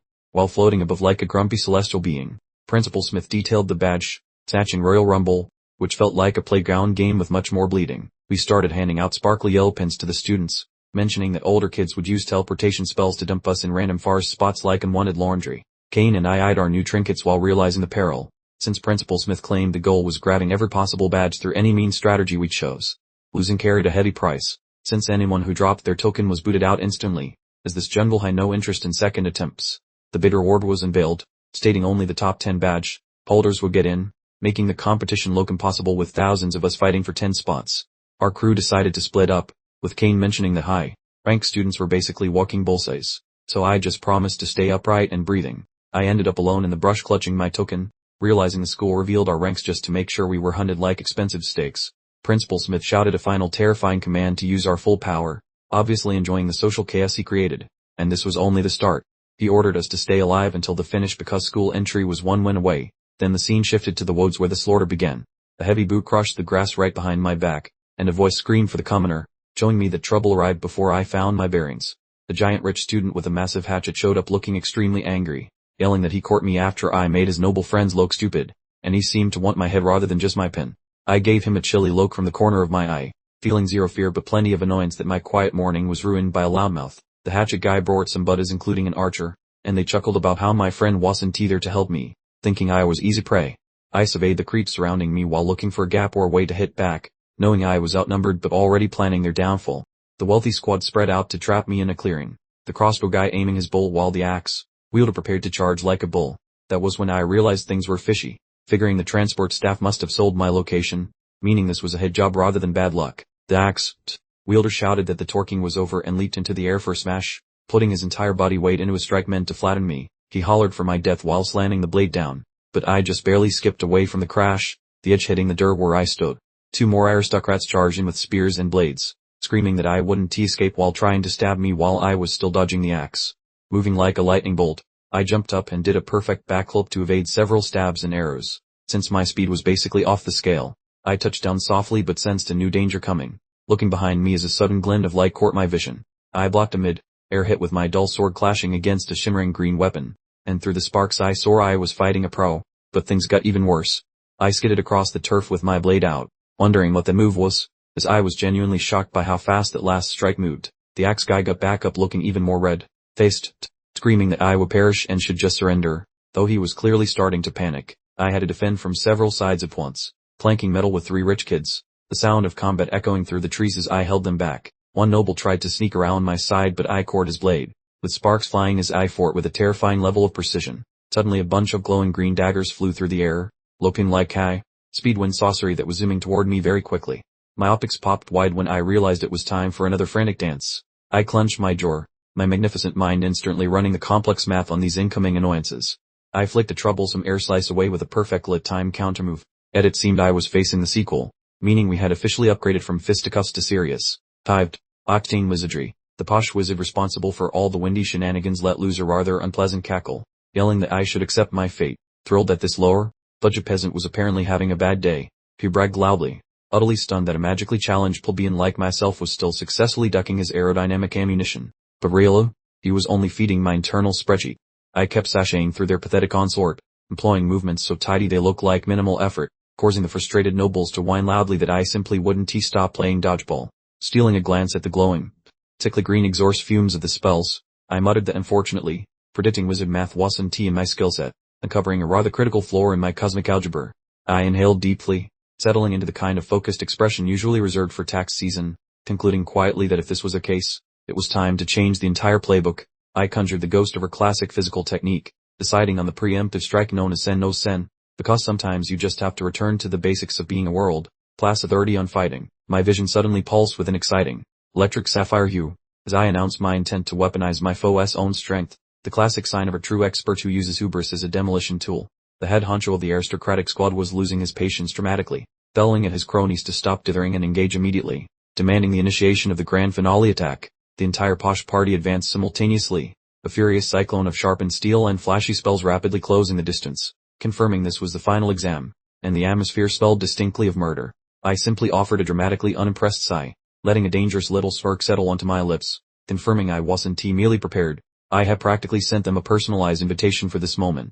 Yelling with precision that could set a watch, I surged ahead, completely flipping the script on my foes, transforming myself from the hunted to the maestro directing this clumsy production, which frankly, ruined their day immediately. I casually snagged one aristocrat's wild sword swing halfway through its arc. The idiot screamed, convinced he'd won the lottery, failing to notice he had just stepped squarely into my meticulously arranged bear trap. Utilizing the poor fellow's own kinetic energy, I pivoted him around and deployed his squishy frame as a human barricade against the incoming unpleasantness, essentially treating the whole noble class like disposable crash test dummies. I delivered a catastrophic elbow right into the guy I was gripping, accompanied by a sound that suggested something expensive had broken, confirming this wasn't spellcasting. It was just the beauty of raw, unforgiving applied physics, in a blur of movement that would make a montage editor proud. I dispatched two more entitled opponents using a delightful combination of a helicopter kick and a precision slap, maneuvering so smoothly I practically looked like I was starring in a ballet. One aristocrat experienced in scheduled flight time, shrieking in utter disbelief, while his colleague kissed the dirt with a miserable yelp, illustrating how quickly this entire noble surprise party was being ruined, pleased by expensive peas. The remaining wizard attempted to launch his final, desperate breath of air, but I had already teleported beside him, casually blocking the blast and eliminating the gap. Frankly, this whole ordeal was already in the credits. Just then, an enormous explosion of glowing, emerald energy suddenly raised half the landscape, suggesting that a bored spectator had decided to weigh in and finish the proceedings with extreme prejudice. I glanced around as several more aristocrats were suddenly ejected skyward like champagne corks, confirming decisively that I definitely didn't have the monopoly on the high-end pest control business in the specific woodland. One foolhardy noble tried to rush my position one more time, only to be instantly vaporized by a direct power hit that sent him to orbit, leaving me to observe placidly, wondering who my secret, explosive ally was. The last noble landed with a sickening thump and a muttered obscenity, all while I stood perfectly unruffled, noting that the whole unfortunate welcoming committee had been comprehensively deleted from the map. I casually draped my weapon across my shoulder, projecting an air of monumental indifference. I was quite ready to depart, but professional courtesy required me to perform a final inventory check first. A colossal ray of pure energy descended from the heavens, utterly vaporizing a poor, unsuspecting pine tree in a spectacular flash, prompting a terrified yelp from someone who had clearly experienced collateral damage. That tree had literally ceased existing, confirming the outrageous horsepower behind that particular detonation. This was obviously advanced wizardry, far exceeding the petty parlor tricks used by the recently incapacitated aristocracy. I surveyed the immediate consequences, observing the mound of thoroughly defeated aristocrats scattered amidst the shrubbery. It had been a flawless victory, leaving me standing tall, but clearly, the universe had booked the sequel. I spotted several official-looking badges shimmering gently on the earth with a comforting gold hue, realizing these ruffians had apparently pooled their resources for an impressive collection. I bent down and gathered up their shiny participation trophies with a satisfying little clink, marking the official beginning of my necessary hoard required for academic enrollment. Gazing upon the messy heap of vanquished students, I stated simply that these were mine now, since I firmly believe one should never ignore free resources, particularly when they are vital components for receiving a passing grade. The pompous squad leader glared heavenward with a face full of throbbing blood vessels and bruised ego. He shrieked for me to quit overthinking things, refusing to accept losing against a commoner. A gloomy patch shaded him. A voice inquired if he might be targeting the wrong victim, and that sinister tone implied this character was much more lethal than any average aristocrat. Kane Ranker suddenly plummeted out of the canopy, dumping onto the soil with massive force. He appeared utterly exhausted by boredom, acting like he was merely wandering through some bushes. Perched upon a tall bough, Kane dangled his feet while eyeing the sobbing blue-blood. He grinned, remarking that it was quite a pity the guy's magic supply had finally evaporated. The wealthy brat was totally losing his grip, stuttering out pleased to know why Kane arrived, since his buddies were supposed to be blocking him. Clearly rattled by the sudden entrance, flashing a terrifying sneer, Kane noted he forced their strategy out of them, mocking their attempts to slow him down with such losers, obviously possessing much more wit than his targets. Finally snapping, that noble screeched about finishing us both, his skin turning a vibrant shade of violet as he completely checked out from reality. With a tired groan, Kane smacked him with the base of his blade, sending him face first into the dirt, marking a compassionate conclusion to such a pathetic struggle. I marched over, looking slightly irked by all the racket, complaining about the volume while checking if Kane survived, which was basically the peak of my emotional range. Hopping down, Kane threw a pile of lifted tokens toward me, joking that those rookie wizards were barely worth his effort, mimicking my own cocky vibe while delivering the loot. Snatching the rewards, I warned that frequent ambushes would become a chore, offering assistance, but he dismissed me with a smug look, proving we were both solitary idiots. Out of the blue, rhythmic clapping started in the darkness. A voice praised our confidence, revealing the crimson-paired girl Faye who looked ready to stir up some serious chaos. The ginger-paired brawler I spotted previously, Faye Durahan, advanced while brandishing her polearm with terrifying poise. She bypassed the pleasantries to stare me down, insisting on a duel. Kane whispered the backstory, naming her as the Grandmaster's offspring, her status and family crest making her essentially a goddess in the world of professional stabbing. I remained unbothered, questioning if she was his romantic partner, which made Kane bark that he would never associate with such a brainless brawler while turning away in disgust. Eventually, Kane confessed she previously thrashed him in a duel, though he tried to claim he was just having an off day, an excuse I found entirely laughable. Irritated by our private jokes, Faye screamed for us to stop our flirting and face her, so I told Kane we should just ignore the lady and keep hunting for loot. Now fuming with rage, Faye labeled Kane a terrified coward for running away with his companion just because he feared losing, successfully poking every one of his nerves. I finally caved, telling her sure with a stone-faced expression, admitting I was curious to see if a child of such a prestigious house actually knew how to scrap. Her eyes widened with a feral spark, embracing the duel. To keep things fair she announced she would abstain from magic, relying purely on her technical polearm mastery. Skipping any warning, she shot forward like a scarlet rocket, aiming her pointed weapon at my chest with terrifying speed. My vision sharpened as I tracked the incoming strike, my eyes showing my focus as my brain entered a state of rapid combat analysis. I diverted the spear tip with a sharp, calculated twitch of my wooden sword, the collision sending a pulse through the dirt as we measured our roar power. Faye flashed a creepy little smile, clearly shocked that a lower-born nobody could block her opening move so casually. realizing I was a completely different beast. I held my position, my blade remaining steady while waiting for her follow.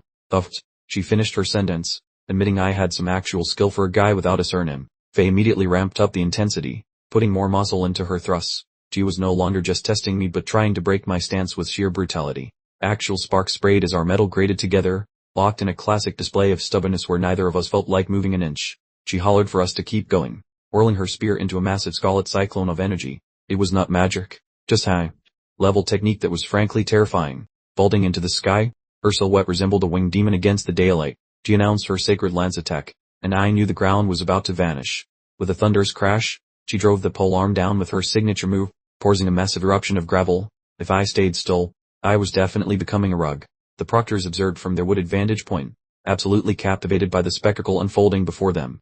It seemed this exam had inexplicably devolved into a genuine monster brawl, catching even them off guard. The proctor remarked that he hadn't seen the Duhan family's specialized spear techniques performed live for years. He declared Faye an undeniable genius, utterly blown away by her flawless execution of speed and power. The proctors exchanged glances, one reluctantly conceding that the commoner kid was also quite impressive. He quickly followed up with a burning question of how much longer I'd last, predicting my impending and humiliating defeat.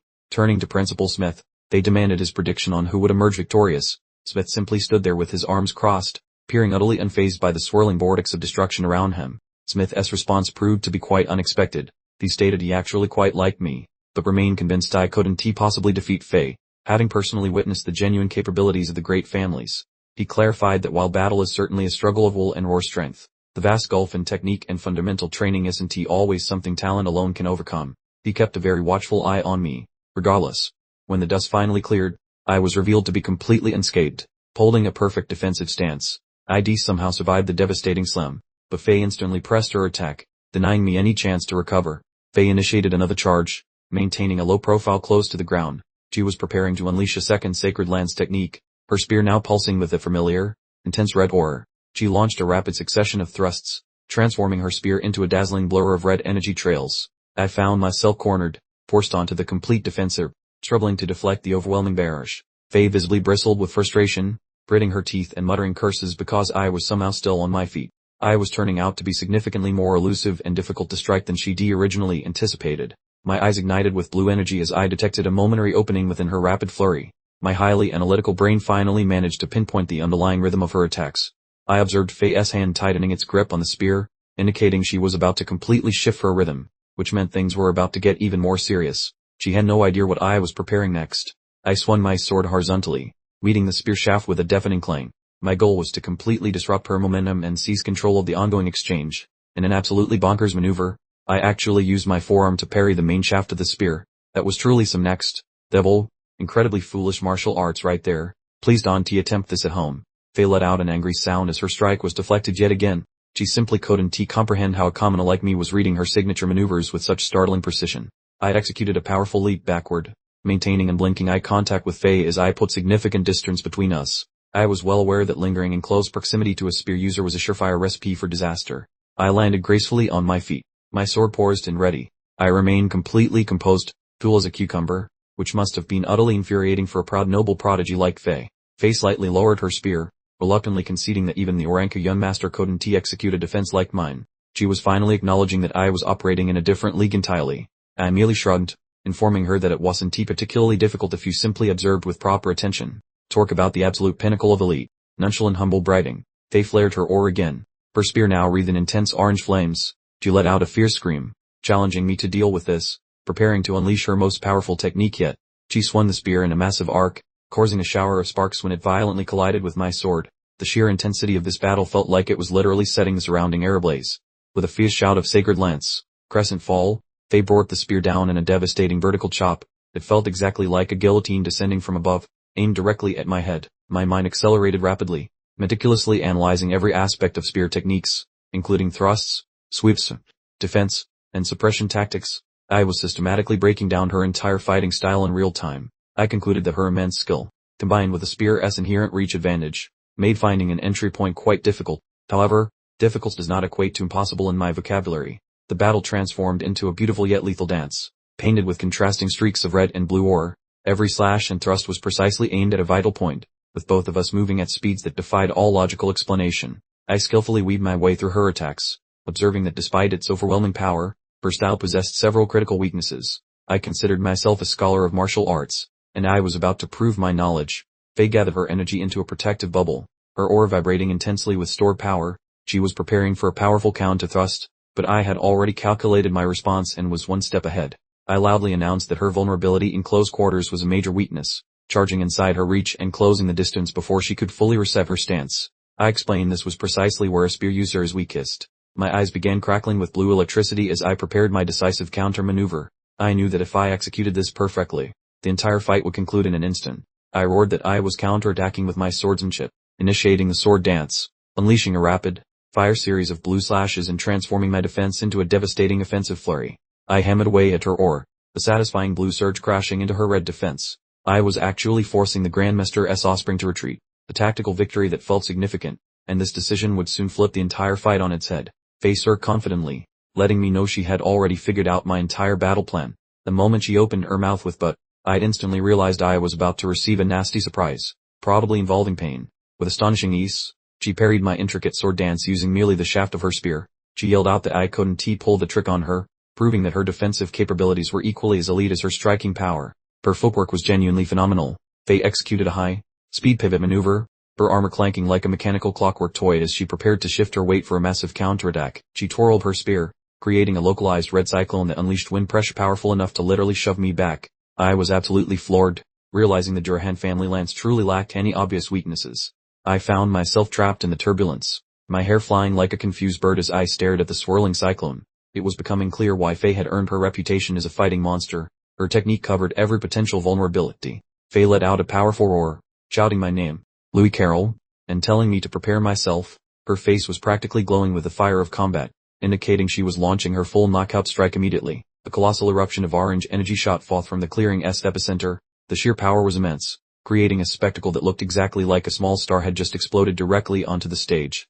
The proctors were overheard commenting that even a fully fledged Grandmaster typically only learns this technique by age 16. Seeing Faye execute it now meant truly remarkable talent, and they immediately declared the match unfortunate for me. But I wasn't about to give up that easily. I gritted my teeth firmly and shouted the name of my defensive move, the technique called swordsmanship.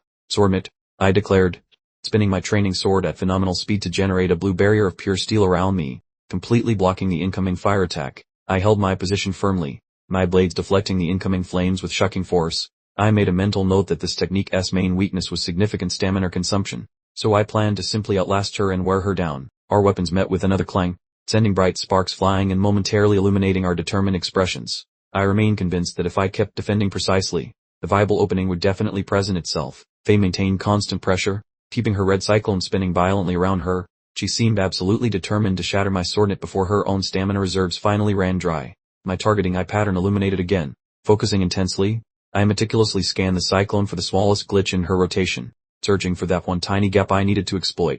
I found the opening and immediately lunged forward, launching a sudden, explosive thrust. I had placed everything on the line, betting everything I had on this single, desperate strike. With a shocking shattering sound, the simple wooden training sword I was wielding completely failed under the intense pressure and broke into a dozen fragments. This was a catastrophic failure of equipment. The broken tip of my blade spiraled slowly downward, making a soft clatter on the ground. I was left standing there empty, handed against the Grandmaster's offspring. But Faye, surprisingly, had a completely different plan. I stood frozen for a split second, staring wide-eyed at my now useless weapon. I had been so incredibly close to landing the decisive counter blow, but my lower quality equipment had spectacularly betrayed me. Faye abruptly halted her attack, her red eyes fixed intensely on mine. The sudden silence in the clearing felt incredibly heavy as both of us took a moment to recover our breath. She admitted I was impressive, giving me credit for my skill level. She recognized that had my sword remained intact, my counterattack would have landed perfectly on target. I let out a deep sigh, looking completely dejected. I commented that my luck was pretty terrible, which was arguably the most relatable thing I had confessed all day. We shared a cute chibai moment where Faye scolded me for holding back in the fight. I quickly apologized, explaining it was simply my habit to observe my opponents carefully before finally going all out. But then the atmosphere suddenly shifted dramatically. I put on a scary, shadowed look and whispered, "Now I suppose I'll get serious as well." Though things were definitely about to escalate. Faye looked completely skeptical, immediately pointing out that my weapon was already broken into pieces. She clearly thought I was defenseless, but she didn't know me well enough to realize her mistake. I waved my empty hand in a dismissive gesture, looking completely unfazed by the sudden lack of her weapon. I was radiating the classic I don't need a weapon energy, which usually precedes an impressive fight scene. I stepped forward and immediately dropped into a perfect martial arts stance, my blue aura flaring intensely around my feet. I declared that I was actually better with my bare fists, confirming that I was literally built differently. We locked eyes in an intense stare, downs, searching for any potential openings. The tension in the air grew so thick that you could have sliced right through it with a knife, or even the remains of my broken training sword. Faye gripped her weapon tighter, her eyes glowing fiercely with determination. She believed the time for a final engagement was now. Launching herself forward for the deciding strike, she stomped her boot forcefully into the ground, unleashing a wave of red shockwaves. She was specifically attempting to utilize the environment to completely disrupt my balance before she landed her final strike. Faye launched herself like a human tornado, her spear morphing into a flaming red drill of pure energy. It seemed like a move specifically designed to punch a hole straight through a building, that alone a person. I stood completely still on the ground, pulling my fist back as the inferno drill rapidly closed in. I absolutely wasn't planning on dodging.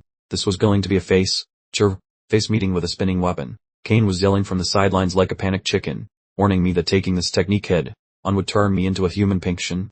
He looked absolutely terrified for me, but his advice was falling on deaf ears. I collected a huge amount of bright blue energy into my open hands, causing the air to crackle loudly with electricity.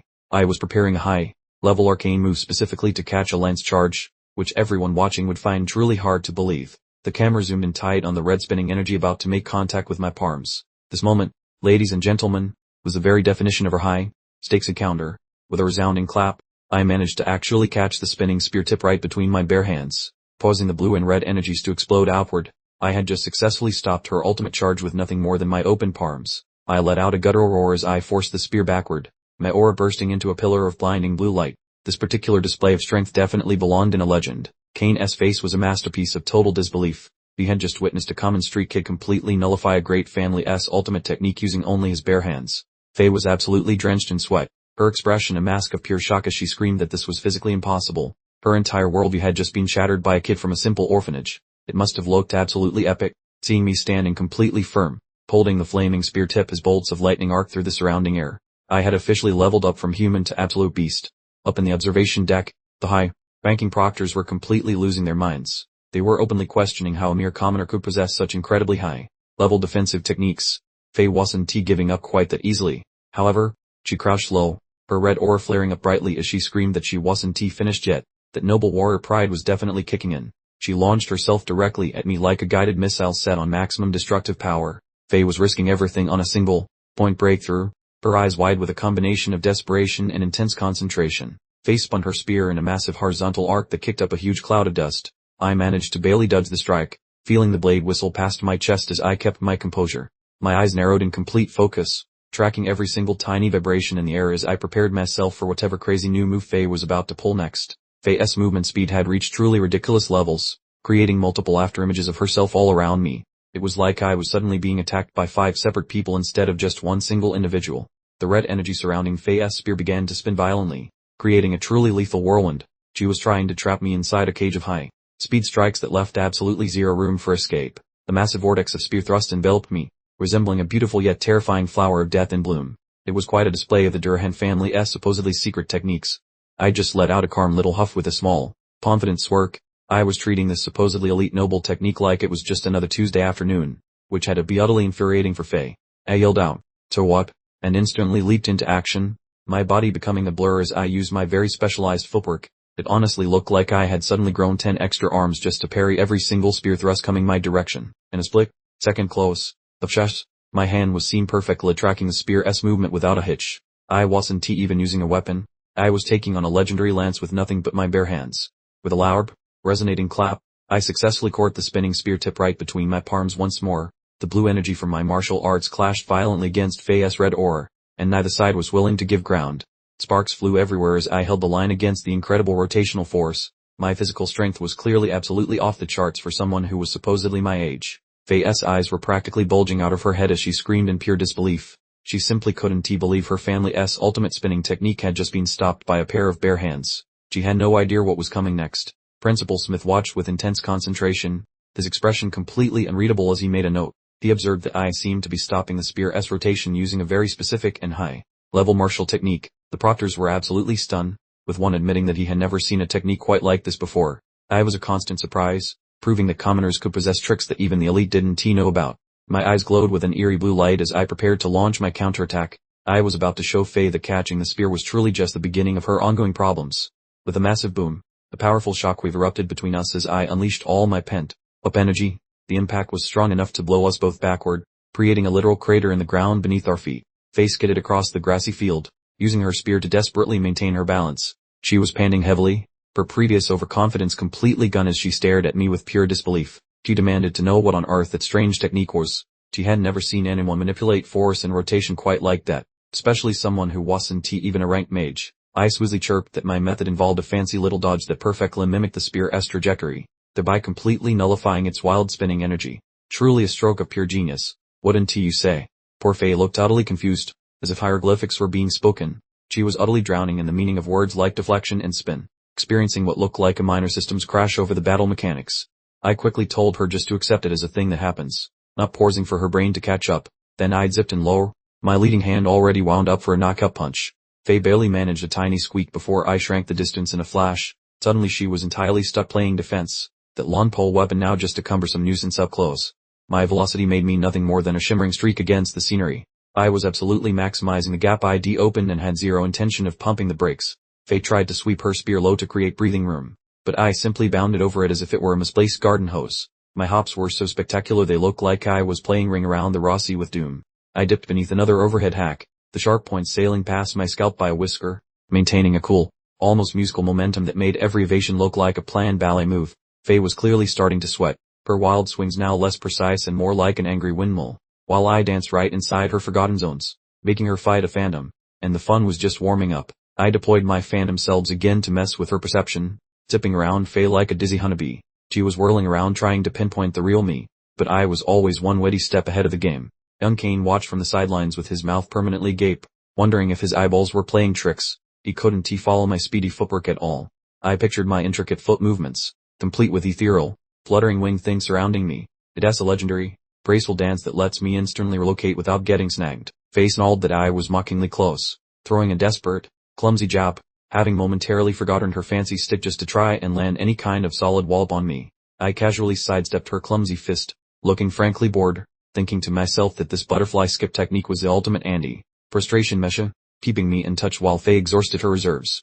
Faye shrieked with pure exasperation, demanding to know why I was untouchable, throwing everything she had, yet I was simply waltzing around her as if she were fighting underwater. My boots barely kissed the earth as I moved, maintaining a tempo that was scientifically impossible for Faye to ever lock onto. This was simply the pinnacle of practice skill demonstration. I abruptly raised the intervening space, materializing right inside Faye's bubble. Knowing this exact second was the jackpot, the perfect opportunity to declare this whole sparring match officially over. My palm connected squarely with the center of Faye's chest plate, a massive pressure wave bursting outward, accompanied by a deep, resonant thud echoing across the grassy field. Faye made a horrible, stifled noise as all the air was forcibly evicted from her core, her body levitating momentarily from the sheer force of my contact, her spear tumbling loudly to the dirt. Kane was practically vibrating with stress, utterly silent. He couldn't believe I'd just smacked Faye in the next week, finally recognizing the sheer, ridiculous canyon separating our skill levels. Even the ever-serious Principal Smith looked slightly surprised, admitting this result was completely off the charts. Staring hard at the silver-haired kid who had just laid out a noble champion, Smith pointed out that even without summoning any supernatural fizz, few fighters can genuinely overpower Faye or Hen in a stand. After all, he was beginning to suspect I was more of an anomaly than he first guessed. I loomed over Faye as she struggled to recover, the wind gently tousling my hair. I probably looked every bit the unstoppable fighter, while the master of close quarters combat lay humbled, though destiny often has a second chapter written. But the Durhan wasn't done. She clenched her jaw, her eyes blazing with a sudden, almost manic intensity, proclaiming loudly she has not beaten yet. The Durhan family pride is a potent substance, right? I just observed her struggling assent, my face snapping back to that icy, analytical mask, ready for the inevitable sequel. And I promised myself zero mercy this time around. Faye slammed her foot down with such force that the turf cracked visible beneath her heel. She was hoarding every last ounce of her remaining vitality for one final, desperate lunge. She ditched the lawn pole weapon and rushed forward, her fists radiating angry crimson light. Faye yelled that she absolutely refuses to go down so easily, her personal energy flaring up like a beacon. I felt a genuine flicker of interest, wondering if she'd switch to a spear, mimicking pugilistic style.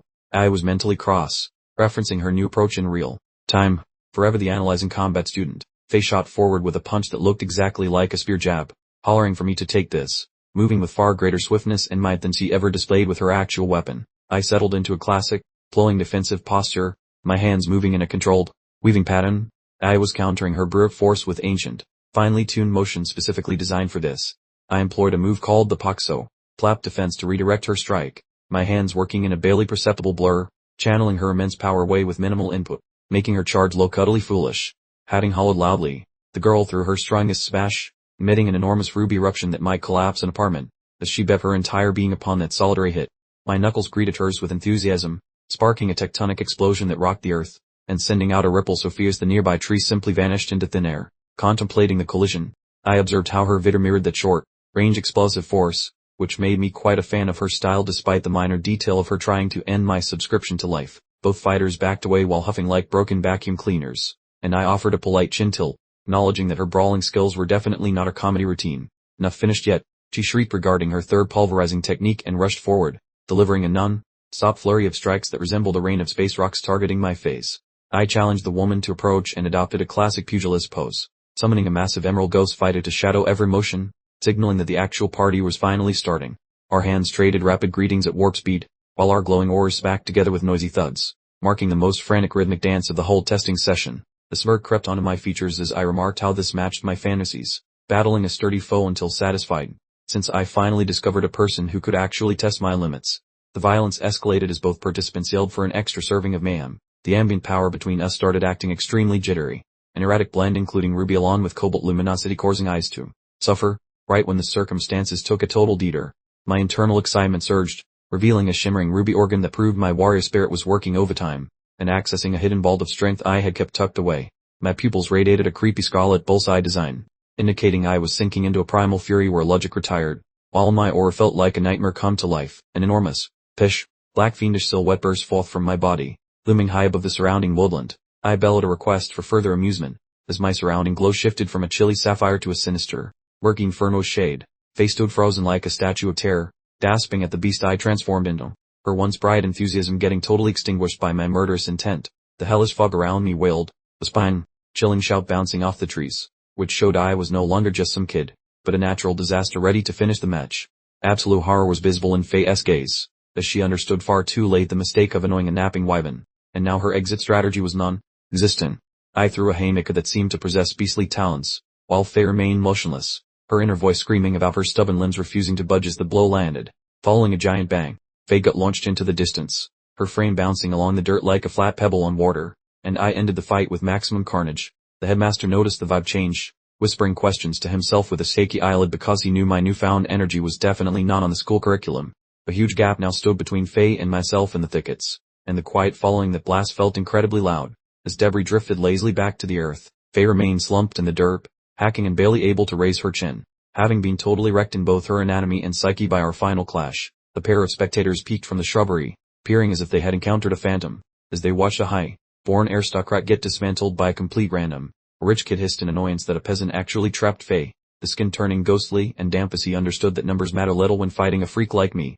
Brian, the fancy onlooker, began twitching uncontrollably, as the leftover vibes I emitted were so intense they were basically frying his brain just by proximity. Brian lost his lunch on the grass while hugging a trunk for stability, and though his pal questioned him, he was too mentally fried to reply. Since our difference in strength was genuinely nauseating, he stuttered that he had no clue, only feeling unwell, as he tasted raw, basic dread for the very first time, which was totally crushing his spirit. I lingered within a zone of hellish radiance, peering like a king of shadows, while Brian speculated if this feeling was the start of something big, since the true adventure was just commencing. Meanwhile, among the fancy tents, Chief S minions were having a complete meltdown, screaming about how their scheme flopped because they underestimated the peasant. Their sneaky trap was basically a dumpster fire. The blue-blooded guy wiped a red spear off his face while wearing a creepy expression, whispering that if the old stories are real, my punching skills are the least of their worries. The sidekicks decided that my expiration date had arrived, their vibes shifting from playground bullies to actual headmen. The casual school rivalry had officially mutated into a genuine murder plot. We returned to Faye eating dirt and staring up in absolute dread. She was seeing things that defied logic, her spicy attitude getting totally extinguished by the spooky shadows looming overhead. A huge explosion of crimson power popped off as my evil twin mode attacked. The sheer brutality was way too much for a school kid, and Faye was sitting in the front row. Faye took a direct hit to the face and went flying like a ragdoll while hacking up some red liquid. Looking completely traumatized, the supposedly unbeatable genius was basically a chew toy now. I floated down from the clouds like a goth angel with laser vision focused on my target, while Faye performed some involuntary mid-air gymnastics without any grace or control. I screamed like a hungry caveman while a spooky red mist wrapped around my body. My brain had officially left the building, leaving behind a monster ready to remodel the entire woodland. Giant towers of edgy magic shot out of the dirt when I went full throttle, showcasing enough destruction to make the rest of the applicants look like toddlers in a sandbox. Faye was wobbling around with her gear in pieces and her limbs giving up on life. She finally grasped that she was cooked, acknowledging the scary truth of my actual power levels. A massive crimson glove of spooky energy hovered over her like a demonic slap. I was preparing to hand out a permanent nap that would definitely delete any regular human being. The girl stared at the approaching doom with dinner-plate eyes, thinking that her time was up, though the howling wind from my power drowned out whatever she tried to say. Faye was panicking inside her head, realizing that some random poor kid was about to finish her off. The murderous vibes I was radiating were far scarier than any horror movie. Panicking for her life, Faye yelled for her martial arcane power, abandoning her self-imposed restrictions to avoid dying. And the following events were straight out of a weird dream. She threw a ginormous flaming punch that sent a fire pillar toward the stars, hoping to shove me away. It was her final attempt to act like she was still the boss. Our powers smashed together in a total mess, creating a swirl of gold and red energy that trashed the field. The dirt was basically turning into lava from her sweaty panic. A giant boom rocked the place and Faye went sailing with a whimper as the dust settled. Apparently her secret special move was about as effective as a wet paper towel. She mowed down several plants before making a fresh hole in the soil. The collision was so violent that her fancy suit of armor sounded like a crushed soda can. I touched down like a pro, wearing a coat of swirling dirt and rocks, looking totally bored with the situation, which was definitely the most unsettling thing about our little scuffle. I looked at my palms with wide eyes while panting, whispering to myself about my weird behavior, feeling the spooky monster energy fade away as I stopped being a psycho. I was literally steaming while my vibe returned to normal, thinking that magic is actually pretty wild, finally understanding what kind of cheat codes I was dealing with out there. Kane ran up looking like he just saw a ghost and asked if I was okay. I assured him I was cool but kept staring at the face-shaped hole nearby. Out of the blue, an exam official popped up and loomed over me, announcing in a robotic voice that since my badge got fried, I was getting the boot. Some fancy kid pointed a finger and screamed about me being out. They were having the time of their lives seeing the poor guy lose because of her silly rule. I checked my shoulder where my pin once lived and found only crispy scraps, taking in the situation without looking like I was about to cry like a normal person. The camera zoomed in on my badge getting roasted by some leftover magic fire. It was totally charcoal, which meant my test adventure was officially over according to the handbook. Kane started yelling at the refs, claiming it was just an oopsie and they should chill, but the rich kids were already popping bottles, telling him that losing is losing. The posh beau guy grinned, blaming Kane for assisting a peasant in cheating. He was really pushing the whole rich versus poor narrative to remind me of my place. The snooty brat kept bragging while we sat on the dirt, sneering that garbage like me should just vanish, convinced that he had finally secured a victory for his ego. Out of nowhere, a shout broke the mood. Faye was standing up again with a bloody chin and a stern face, telling everyone to wait, and this twist flipped the script. That snobbish elite and Kane spun around like confused tops, stunned that Faye actually stepped in, though she looked like she just crawled out of a blender. Her vibe remained boss level, casting a blank glance behind me. I met her gaze. Faye then leaned in to ask in a quiet voice if my limbs were still attached, showing a rare flicker of real concern. Faye marched forward while her gear literally sizzled from the heat, leaving the official and those fancy pants rich kids scratching their heads about her sudden meddling in my business. The head jerk gave her a death stare, questioning her choice to shield a peasant, then threatened that she might get booted from the trials for playing hero against the regulations. Faye basically told him to shove it using only her terrifying eyes, acknowledging that my badge was toast but insisting that this plot twist wasn't the finale she had in mind. In a total glitch in the matrix, the legendary Faye Durhan actually offered a formal apology for losing her cool and blasting me with Marner, leaving Kane looking like a fish out of water. Acting like it was no biggie, she told me to shake it off, then demanded a rematch once we both made the cut, proving she has the heart of a hungry gladiator.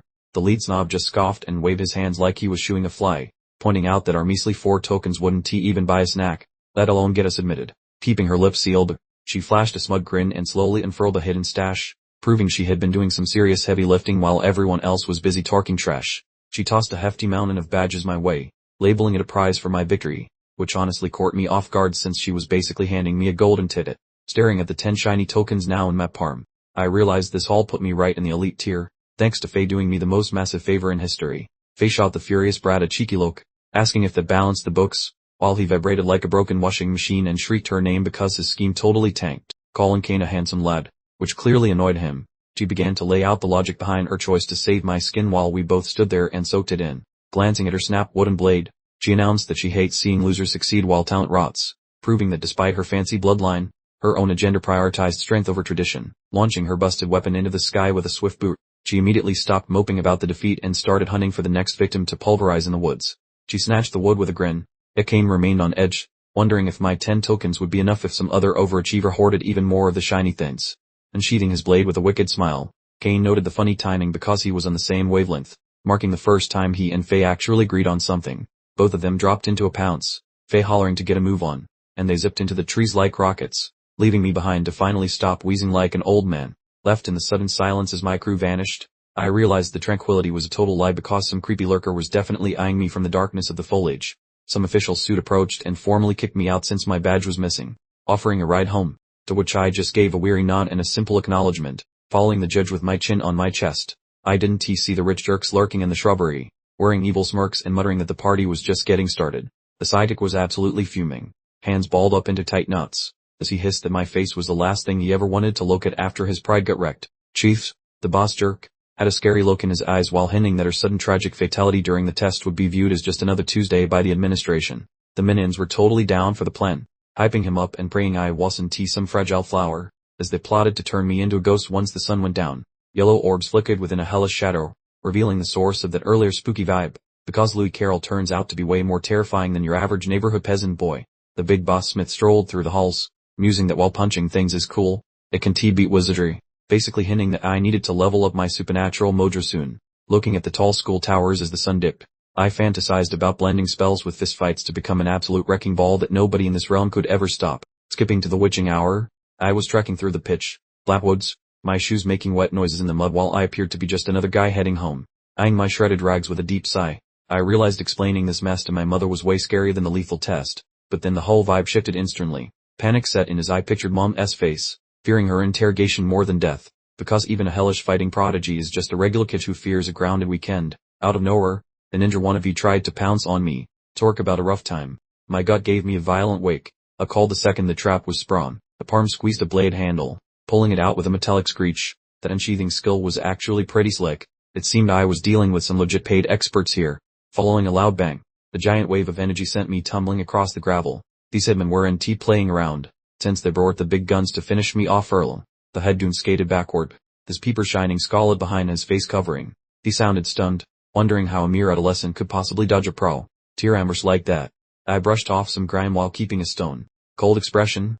My reply was simple: your stinky blood scent is a total giveaway. My chill vibe was clearly creeping the thugs out. A trio of hooded jerks boxed me into a three-sided trap. The boss made fun of my karmas while they got ready to jump me all at once. I stayed put while the killers looped around me. These guys actually had some moves, so I decided to stop holding back, letting my Azure energy start buzzing with intensity. My focus locked onto a single person hanging back. The particular fellow looked like real trouble, making me realize this squad actually had some functioning brain cells for once. The steel blade swiped at my rear, but I danced around it without even trying. The thug screamed for the kid to pay attention, though he was only slicing the breeze. The main villain charged with a giant shiny saber, shouting that my noggin was about to go airborne. This was the big moment to see if I survived as the battle raged on. I probably looked like a total psychopath, what with the red juice leaking down my chin and those neon blue eyes staring into souls. My concentration was getting downright spooky. The goons pounced from all sides, but I floated through their sharp metal storm like a spooky phantom. It wasn't just simple dodging, because I was predicting their choices before they did. Now that is what I call a flex. I grabbed a sharp blade with nothing but my naked palms. Azure lightning flickered as I cancelled his offense without even trying hard. The certain him and ate a delicious mud pie when I buried him into the soil with a heavy thud. I was officially finished being a nice guy to these losers. I landed a supersonic boot to another dude, launching him into the distance with a loud boom. I was basically treating these supposedly elite killers like clumsy toddlers. The skirmish turned into a messy smear of action as I swept up the trash. I was sprinting so fast that the baddies had no clue where the next punch originated. The head hunter finally chirped, confessing that my senses were godlike and my skills were top shelf. They figured out way too late that their scouting report was actually spot on. I took a breather, staring at the boss with my messy mug. This torque of reports confused me, showing that this little party wasn't just some accidental meeting in the woods. The captain stood proud while a trio of archers formed a row behind him. He teased that while my punching was decent, he wondered how I would handle some sorcery. All at once, the shooters loosed 3 shiny emerald breeze bolts. They were hauling serious booty, clearly intending to nail me to the floor right where I was standing. I had to hunker down, tucking my limbs in to tank the mystical assault. A little grunt escaped me as the heavy force of the gale force magic slammed into me. The mystical bolts whizzed past and chewed giant chunks out of the nearby trunks. I bit my lip, annoyed that I was stuck dealing with these breezy projectiles once more. I inhaled deeply, figuring it was finally time to use a specialized lunge trick. Standing there blocking forever was a bad plan. And unfortunately, the situation was spiraling downward fast. I could sense my inner circuits glowing as I concentrated my hidden mojo. I was letting loose my tucked away powers to give my muscles and agility a massive shot of adrenaline. Wrapped in a bright sapphire glow, I shot forward like a fleshy rocket. I put every ounce of effort into my dash, hoping to finish the job before they reloaded. The killers tried to shoot another round, but I told them their effort was totally pathetic. I was already zipping around far too quickly for their crosshairs to track me. Those breezy bolts collided in mid-air, heading absolutely nothing but oxygen. I had fully disappeared from their vision before they could even finish blinking their eyes. A random Hammond looked completely confused, glancing around like a lost puppy. He stuttered about how quick I was, having no clue that I was currently breathing down his neck. Tihaver. I popped up right over the killer, resting my palm on his cranium to use him as a handy human stepping stone. I caught a glimpse of his pupils through the eye holes. Seeing the very second he realized he totally goofed, the guy was frozen solid with sheer, unadulterated fright. I introduced his skull to the pavement with a crunch that sounded like dry cereal, making that ninja retiree scream before his lifelong nap began. Two archer wannabes hurled neon lime glow sticks at my face, but I transformed into a smudge on the landscape, waltzing past their glowy tantrums. The big boss man began sweating through his mask, screeching for his minions to do something while his peril dwindled with every thud. I planted a heavy boot right on a masked goon's cranium, demonstrating that my compassion had been misplaced or perhaps never existed at all. One fellow took a high speed trip to the dirt floor after my punch, as I decided to treat the entire squad like dirty linoleum. I paused to breathe while static zapped my pores, realizing that burning through soul juice like a cheap battery was making my joints feel 80. My footwear plowed deep grooves into the mud as I slid, desperately seeking oxygen just as the main antagonist decided to stop being lazy. I squinted at the fashionable fellow in the azure neckwear, sensing he was way more problematic than his losers, unaware of the impending disaster.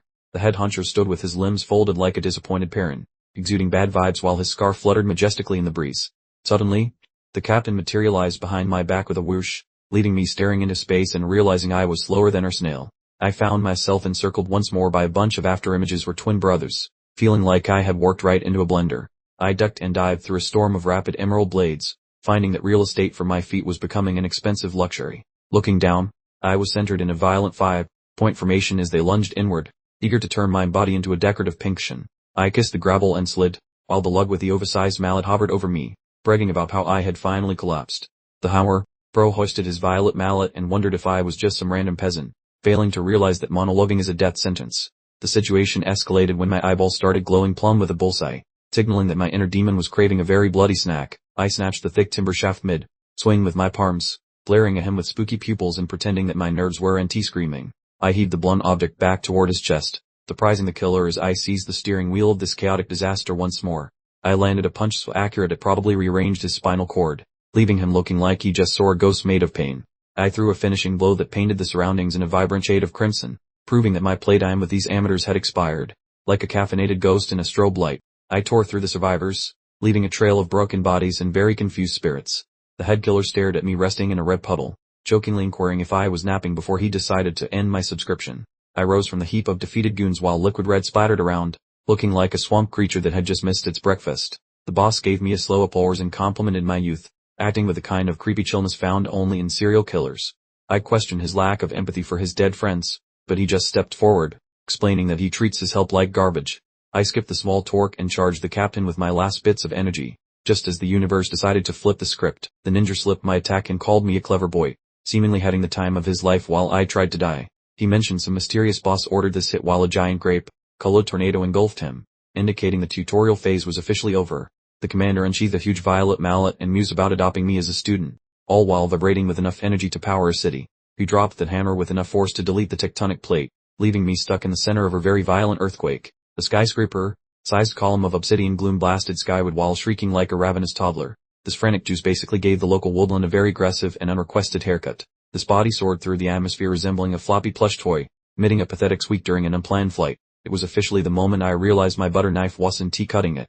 These eyes witnessed my own frame bouncing off oak branches like a broken pinball, failing to stick any landing. The boss man really highlighted the embarrassing canyon between our skill levels. The contract slayer observed my talent top to begin though teased my survival against experts was impossible. He stood there sporting indigo eyes, peering as if he escaped a violet hellscape. Those terrifying indigo pupils flared with murderous intent during a dramatic zoom. The assailant mumbled that my efforts were adorable but insufficient while winding up for another round of glorious violence. His limbs swung a gigantic grape-colored plate of doom, triggering a boom that would make a rock concert seem quiet. The hit felt so spicy it seemed to be ripping reality's fabric. The second sky, I found enough sparkle and wood chips shook the entire valley. Honestly, working away from a smack like that seemed about as likely as winning the lottery without a ticket. The big meanie sprinted through the haze with his violet aura flapping like a majestic amber cape. The brute clearly didn't believe in taking a coffee break or showing an ounce of mercy. Additional earth, chattering thumps and vibrations rattled my very soul. The scrap was evolving into a high-speed disaster that our normal brain could barely even register, let alone survive. A colossal blanket of soot and smog swallowed the clearing once he stopped swinging. For a heartbeat, the world went quiet, making it seem like I was officially deleted from the map. The chief took a breather, panting while squinting into the gray fog. He grumbled about my annoying persistence, sensing that the sweet thud of a lethal hit hadn't actually occurred yet. The crime finally cleared to reveal a giant, broken hole in the dirt where I used to be. Every nearby tree had been turned into toothpicks by that excessive magical tantrum. The killer sounded shocked when he asked if I was still breathing. I stood amidst the trash looking like a burnt marshmallow, though the universe apparently wasn't done bowling my soul yet. My skin resembled a raspberry jam spill but remained upright nonetheless. Clinging to a wooden stick, I hissed that an expiration date wasn't today. Fueled by pure, stubborn spite, the commander's expression darkened while noting how unfortunate this concluding moment became.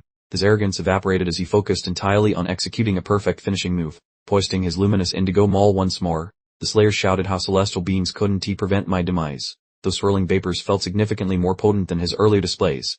Recollections concerning a former incarnation plus those ancient tool investigations raced across my brain. I discovered a method for mixing physical strikes with mystic energy via hidden combat arts. The murderer dropped his tool of destruction, making the ground explode, but I had already vanished. I accessed some weird new vibes to wiggle out of a certain death situation. I tasted iron while leaking red, internally screaming that dying was simply not on my schedule. I forced tired limbs to ignore the laws of biology to keep dreams alive. I focused on my desire to be a wizard king and keep favorite people safe. Those warm fuzzy feelings acted like high-octane fuel for a sudden and dramatic power of visuals concerning a mother plus those orphanage rascals flickered by. I internally screamed regarding altering my future while terminating this depressing sequence of being discarded. These ocular spheres became intensely ruby while exhibiting a strange geometric mark. I swore regardless of any potential cost. Existing was my only priority. The giant, spinning ball of cherry-flavored lightning began wrapping around my frame. The loud rumbling suggested that something incredibly big was about to burst out of my lungs. The skyscraper-sized beam of ruby and pearl radiance blasted skyward as I let loose. The boss looked absolutely flabbergasted, yelping as a secondary gust knocked him backward.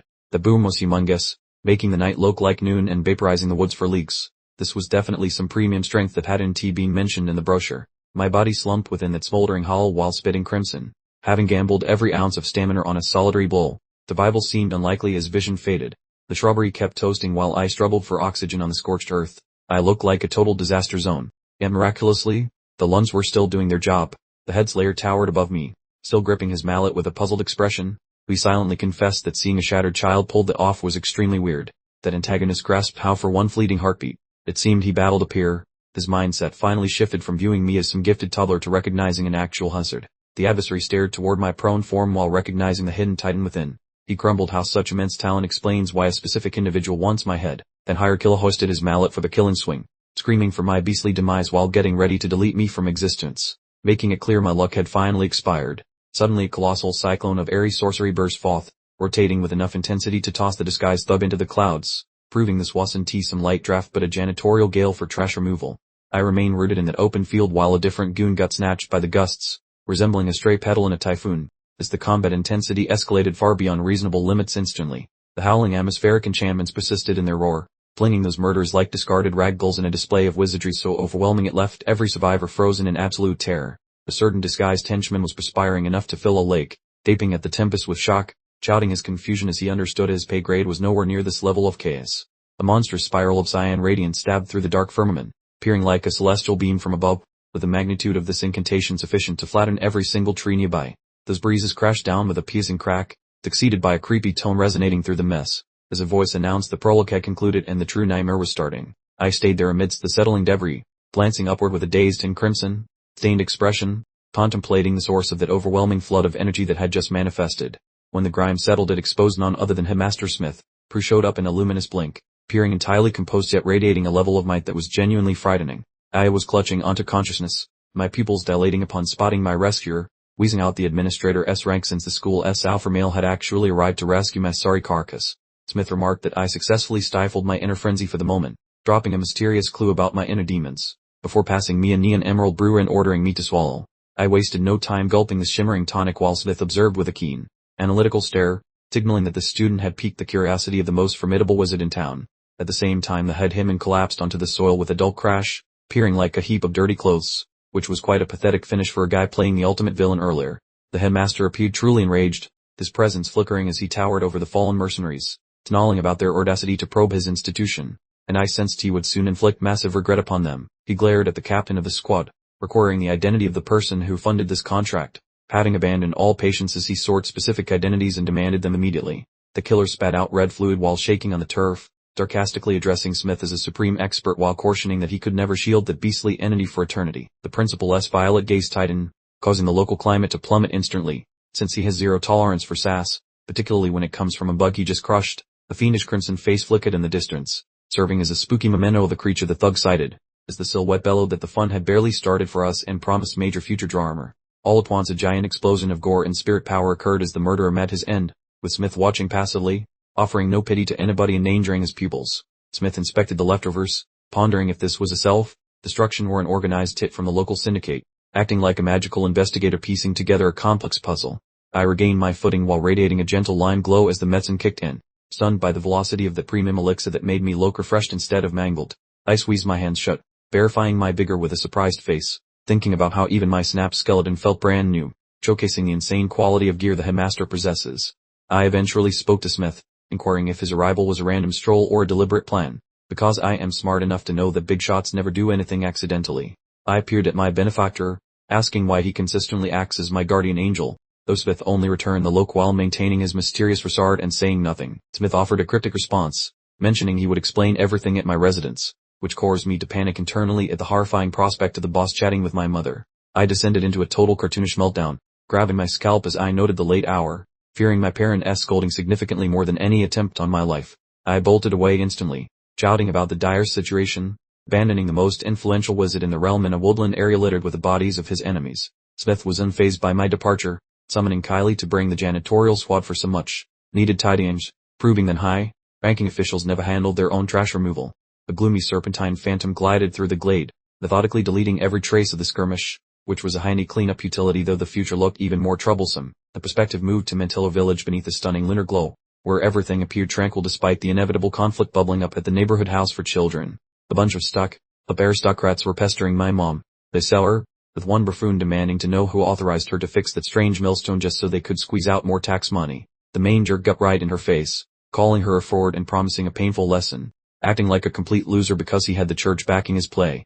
Suddenly, a foot appeared from thin air and met the noble's chin with a thunderous crack, providing a high-velocity impact that felt absolutely fantastic to deliver. Desu's back, I launched the snob across the plaza with a massive drop-kick while my mother stood there looking like she'd just seen a ghost.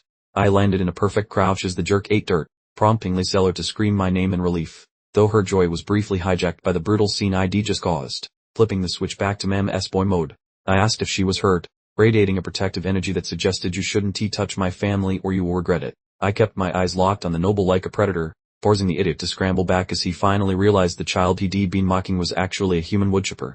Looking at my state, Yahello gasped and asked what on earth happened, her motherly panic rising at the sight of my shredded, blood-stained clothes while I scrambled for a believable excuse. I spun a total yarn, telling her not to sweat it because I just got snagged on some branches during the test, while Smith's shiny boots began clicking closer. The noble started pointing and whining like a toddler, shouting that I was the same troublemaker who always breaks the law, proving the man has a death wish. He started rambling about telling the Lord and summoning some guy named Fighter George, basically begging me to relocate his teeth with another kick to the head. Right then, Principal Smith descended from the clouds like a very fancy pigeon, mentioning that her small misunderstanding had occurred, which nearly made the noble's heart stop. Smith stood beside me and introduced himself as Aronian, the head of Kandrir Arcanist Academy, effectively dropping a social atom bomb on these village-level jerks. The aristocrats began trembling like wet dogs, stuttering about him being a literal grandmaster since he was flying, their pride vanishing faster than free samples at a buffet, giving them a look that could freeze fire. Smith suggested they send his greetings to the Lord, basically telling them to disappear before he decided to get creative. Those bullies bowed so low they were practically eating grass, screaming their compliance as they fled in terror, proving that a max-level boss always wins against level 1 trolls.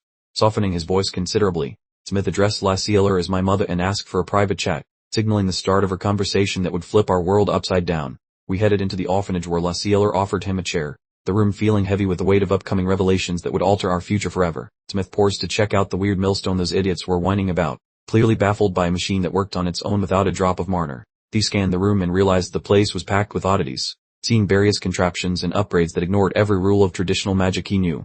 The orphanage interior was a display of peak comfort, filled with clever furniture and tools I had recreated from my memories of a previous life to spice things up.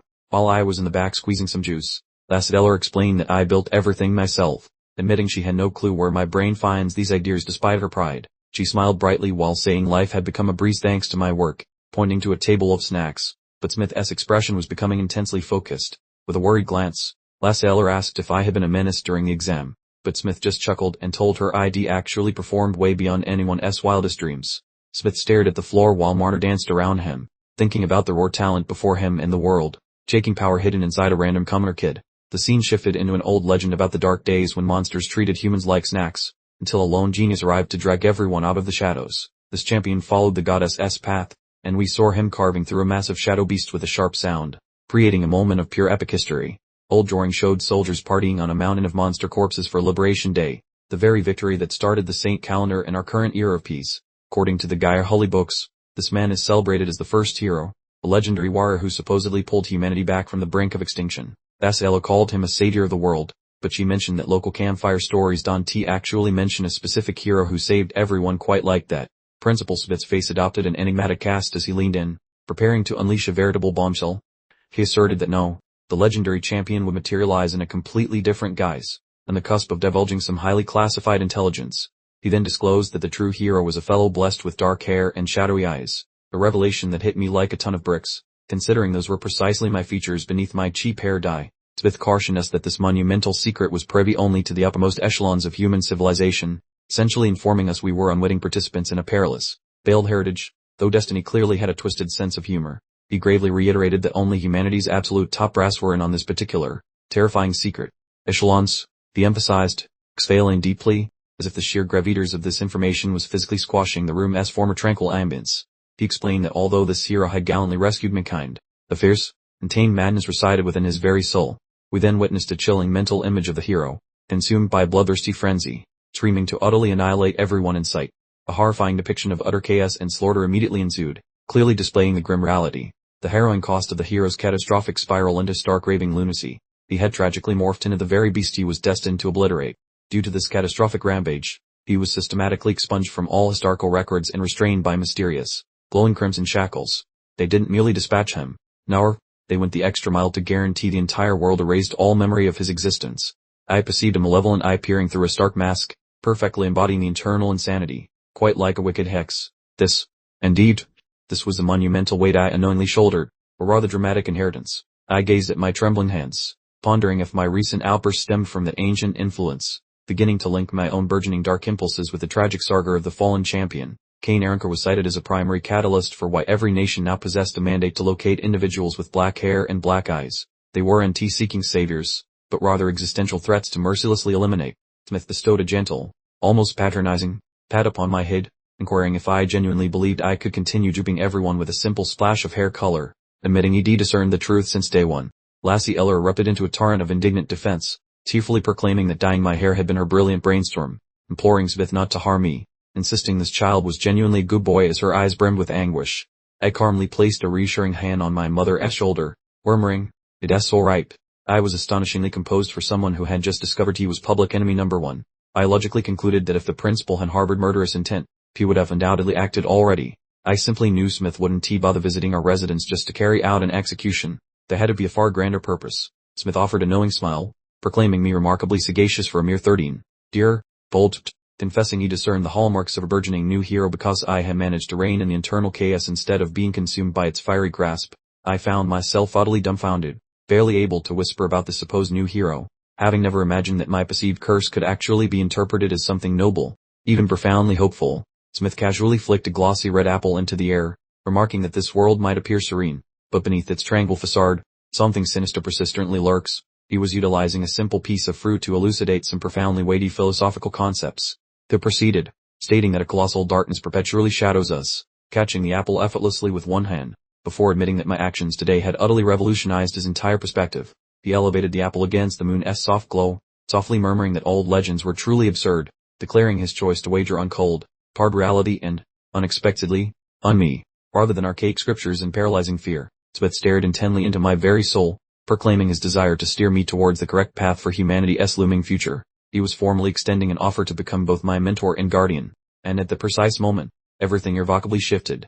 With a sudden, dramatic whoosh, Smith lobbed the apple back in my direction, a literal and profoundly symbolic passing of the torch, or in this particular instance, merely the healthy snack. I secured it firmly with both hands, contemplating its significance with a complex blend of wonder and newfound resolve, having just been presented with an opportunity for a life I once deemed utterly unattainable. Smith casually mentioned that, thanks to Faye and Kane, the vast majority of examinees had completely flunked the final assessment, sporting a smug expression that practically screamed he had orchestrated this exact outcome from the very beginning. He finally delivered the momentous news for which we had been eagerly anticipating. Put simply, I had passed. My mother and I remained utterly paralyzed in astonishment, at last hearing the pivotal words that would irrevocably alter our lives forever. Then arrived the golden ticket, the chance to get private tutoring at Kandriyar Arcanist Academy from the big boss himself, and having a grandmaster as a mentor is basically the ultimate infinite money glitch for your career. Jumping down on some fruit, I started acting a bit unhinged, finally showing I had some backbone by interrogating my fresh teacher about his shady underlying reasons for picking me. Smith gave me an intense look with his violet peeper, wordlessly swearing that he was ready to handle any chaos or trouble that might come knocking on our door later. Staring at my mangled snack while the moonlight hit my battered face, I realized I had picked my lane, meaning there was absolutely no U-turn available on this crazy fate highway. Smith loomed by the glass like a dramatic movie poster, wondering aloud about the future and dropping a spooky cliffhanger just as the intro wrapped up, making for one heck of a journey. The fellow orphan sibling completely lost his marbles upon hearing the gossip, since he found it impossible that the headmaster would deliver a VIP pass just for a guy like me. He began rattling off a massive bill for classes, office, and housing, which made me realize that being a talented genius is actually a very quick way to go completely broke. My brain suddenly replayed images of that mythic savior with the dark features, and I began speculating if I had some weird, spooky link to those ancient and mysterious history books. I recalled the head honcho patting my scalp and roasting me for my fake hair color, the scary sign that the strongest guy on campus has known my hidden truth since day one. Smith seemed terrifyingly villainous right then, his gaze shimmering with an icy violet glow, making me wonder if I should trust someone who radiates such a strong please die soon energy. We both strolled through the spooky woods after dark, and I was honestly stressed about why the boss let my mother eavesdrop, because her blood pressure definitely does not need that drama. I fired back with a look of pure offense, stating very loudly that my dear mother is never a weight around my neck, no matter what some arrogant folks might assume. Smith stood his ground, arguing that if people find out who I really am, my whole kin gets targeted, and he claimed a parent needs to grasp how heavy this mess is. The headmaster strolled away into a gust of air, tossing back a serious threat, saying that if I enjoyed breathing, I better level up my power levels at a record-breaking speed. I peered toward the horizon with fire in my gaze, admitting the old man had a point, as my daily routine was clearly about to become a giant, tangled web of nonsense. All of a sudden, tiny Lorna burst from the trees, hollering for me, which was a total mood shift compared to the depressing torque I just finished with the boss man. She pounced on me with a tackle, hug that almost sent me tumbling, but I grabbed her and smiled, knowing these quiet, happy times are worth more than any magic gold. Lorna began sobbing, pleading for me to stick around and hating the idea of her farewell. A truly emotional scene that proved the youngsters view me as their personal emotional support human. I flashed her my patented sibling grin, promising to visit every single holiday, and told her this charity house is my true base of operations even if my life is changing. We locked pinkies to finalize the contract under the lunar glow, and though the kid seemed slightly anxious, she decided to believe that I would not flake on our little deal. Shortly after, some other kid sprinted over with a hot update, saying a fancy servant for a rich family was standing at our front door and demanding to see my face. The big view revealed a ridiculously expensive wagon pulled by horses sitting outside our poor home, with a servant who looked like he spent his mornings polishing silver with silk. The man in the suit bowed low and passed me an official envelope, announcing he worked for the Urankar clan, which happens to be the family of my buddy Kane. Scanning the paper, I saw Kane personally invited me to chill, because apparently the rich kid wanted to bond and become besties before the school semesters began to ruin our lives. I gave a simple nod of agreement and trailed behind the servant toward the vehicle, effectively taking the first-class elevator straight to the world of people who eat with tiny forks.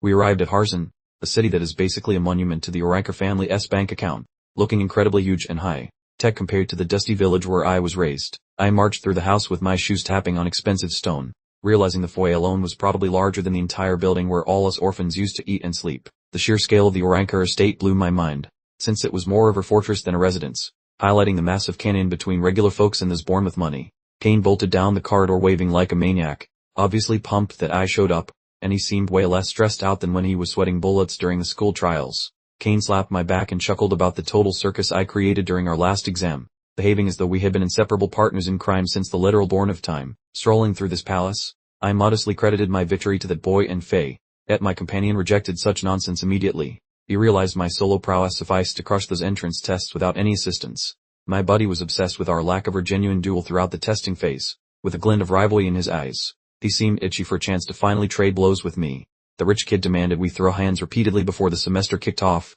He hopped around like a caffeinated rabbit, ignoring the staff members who were busy scrubbing floors and dusting fancy vases behind us.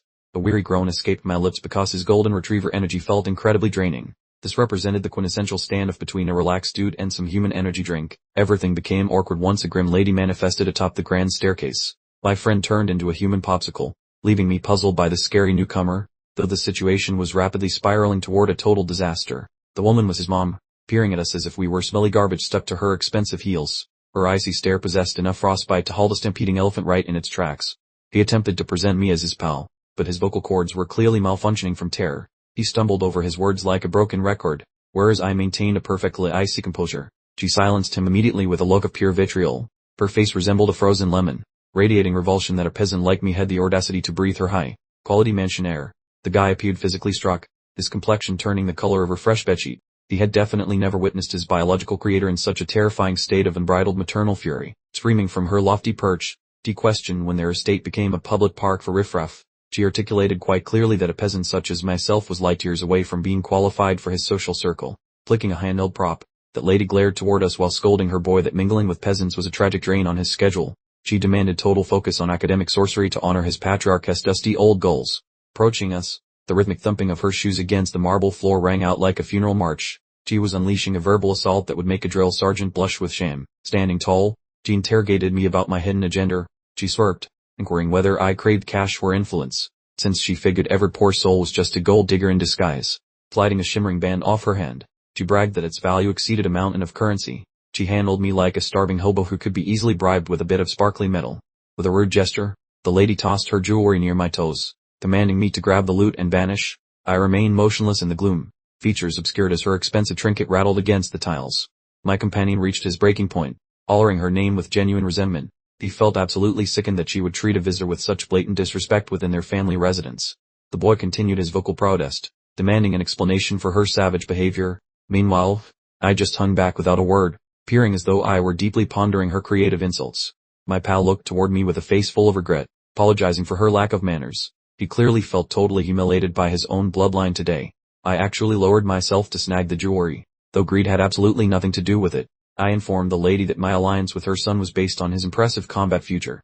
Rising again, I looked her straight in the eye, questioning if her son's honor carried no weight in her heart. Both of them were visibly stunned by my sudden surge of backbone. The boy gazed at me with a fresh sense of admiration. Despite those nasty comments, this humble companion was fighting to protect the dignity of our newfound brotherhood. That woman was practically steaming, her expression contorted into a mask of pure fury. She shrieked for assistance to deal with this mess, but destiny was preparing a little surprise. A horde of armored dudes and servants flooded the room instantly, gesticulating wildly toward me.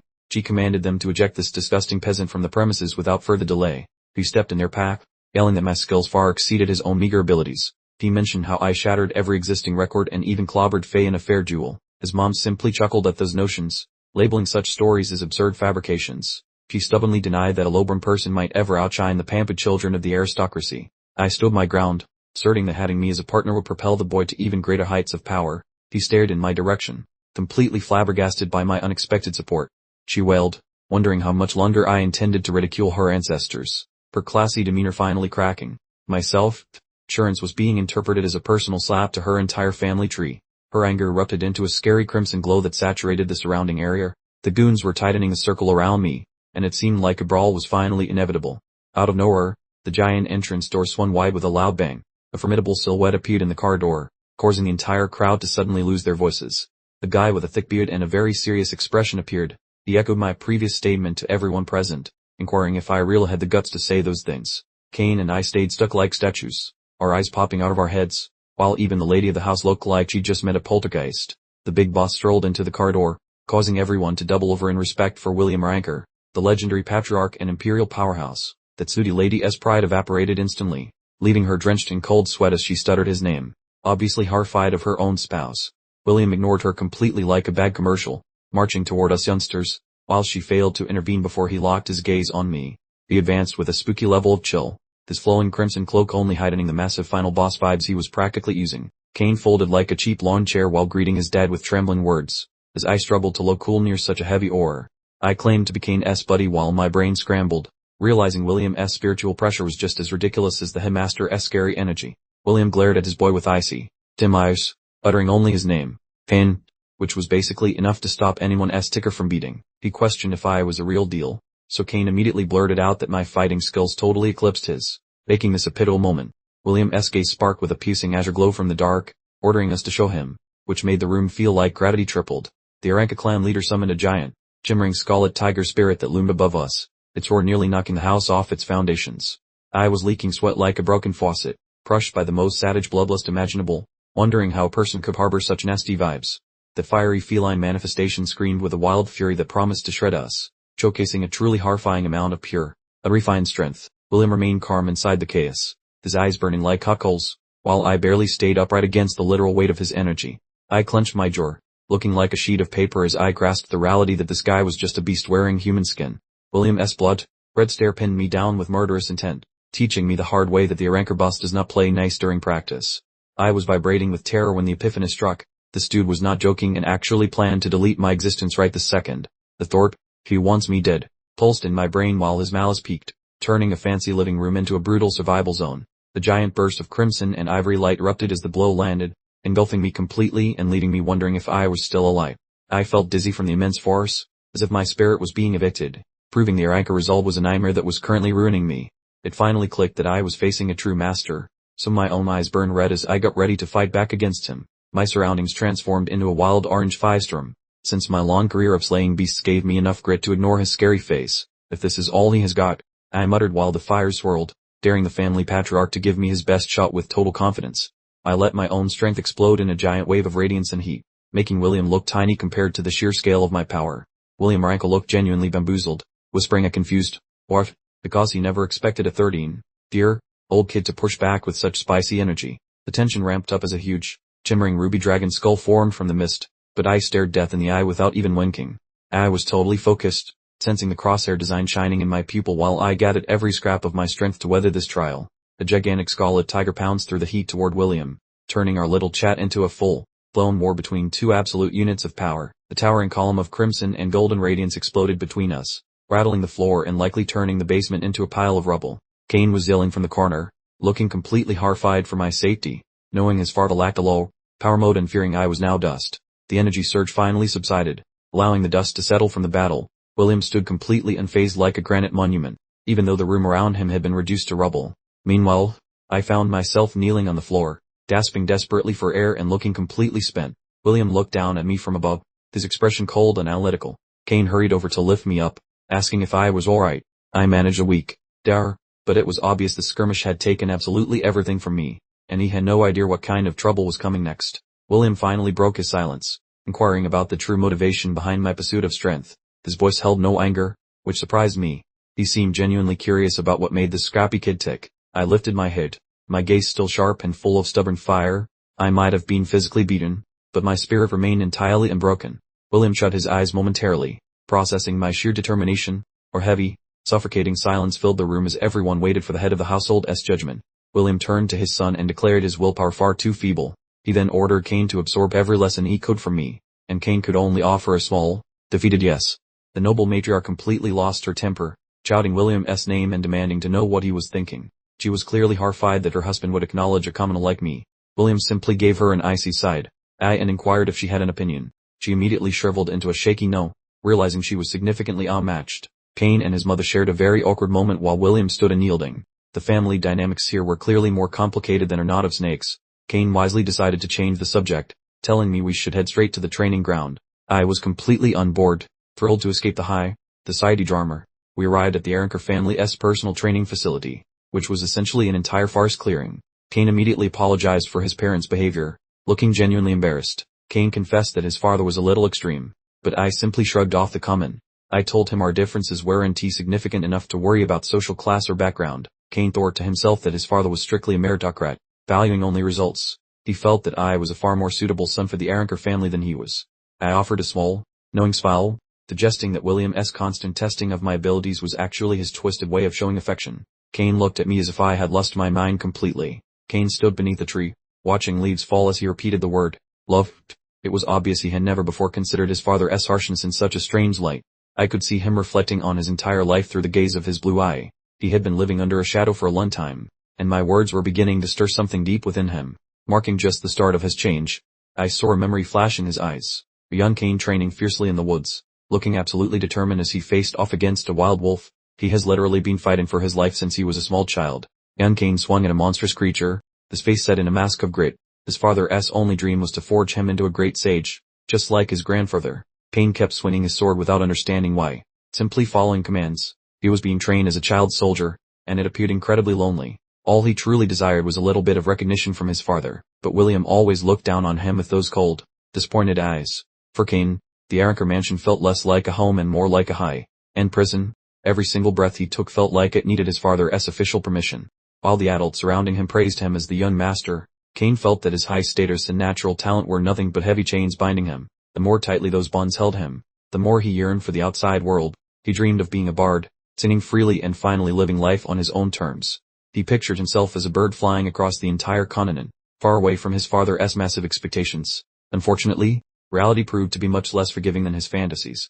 Back in the present, Cain caught a falling feather, a sad smile on his face. He was finally realizing that he couldn't simply run away from his problems forever. Cain looked at his reflection in the training room window. He understood that in this world, only strength holds value.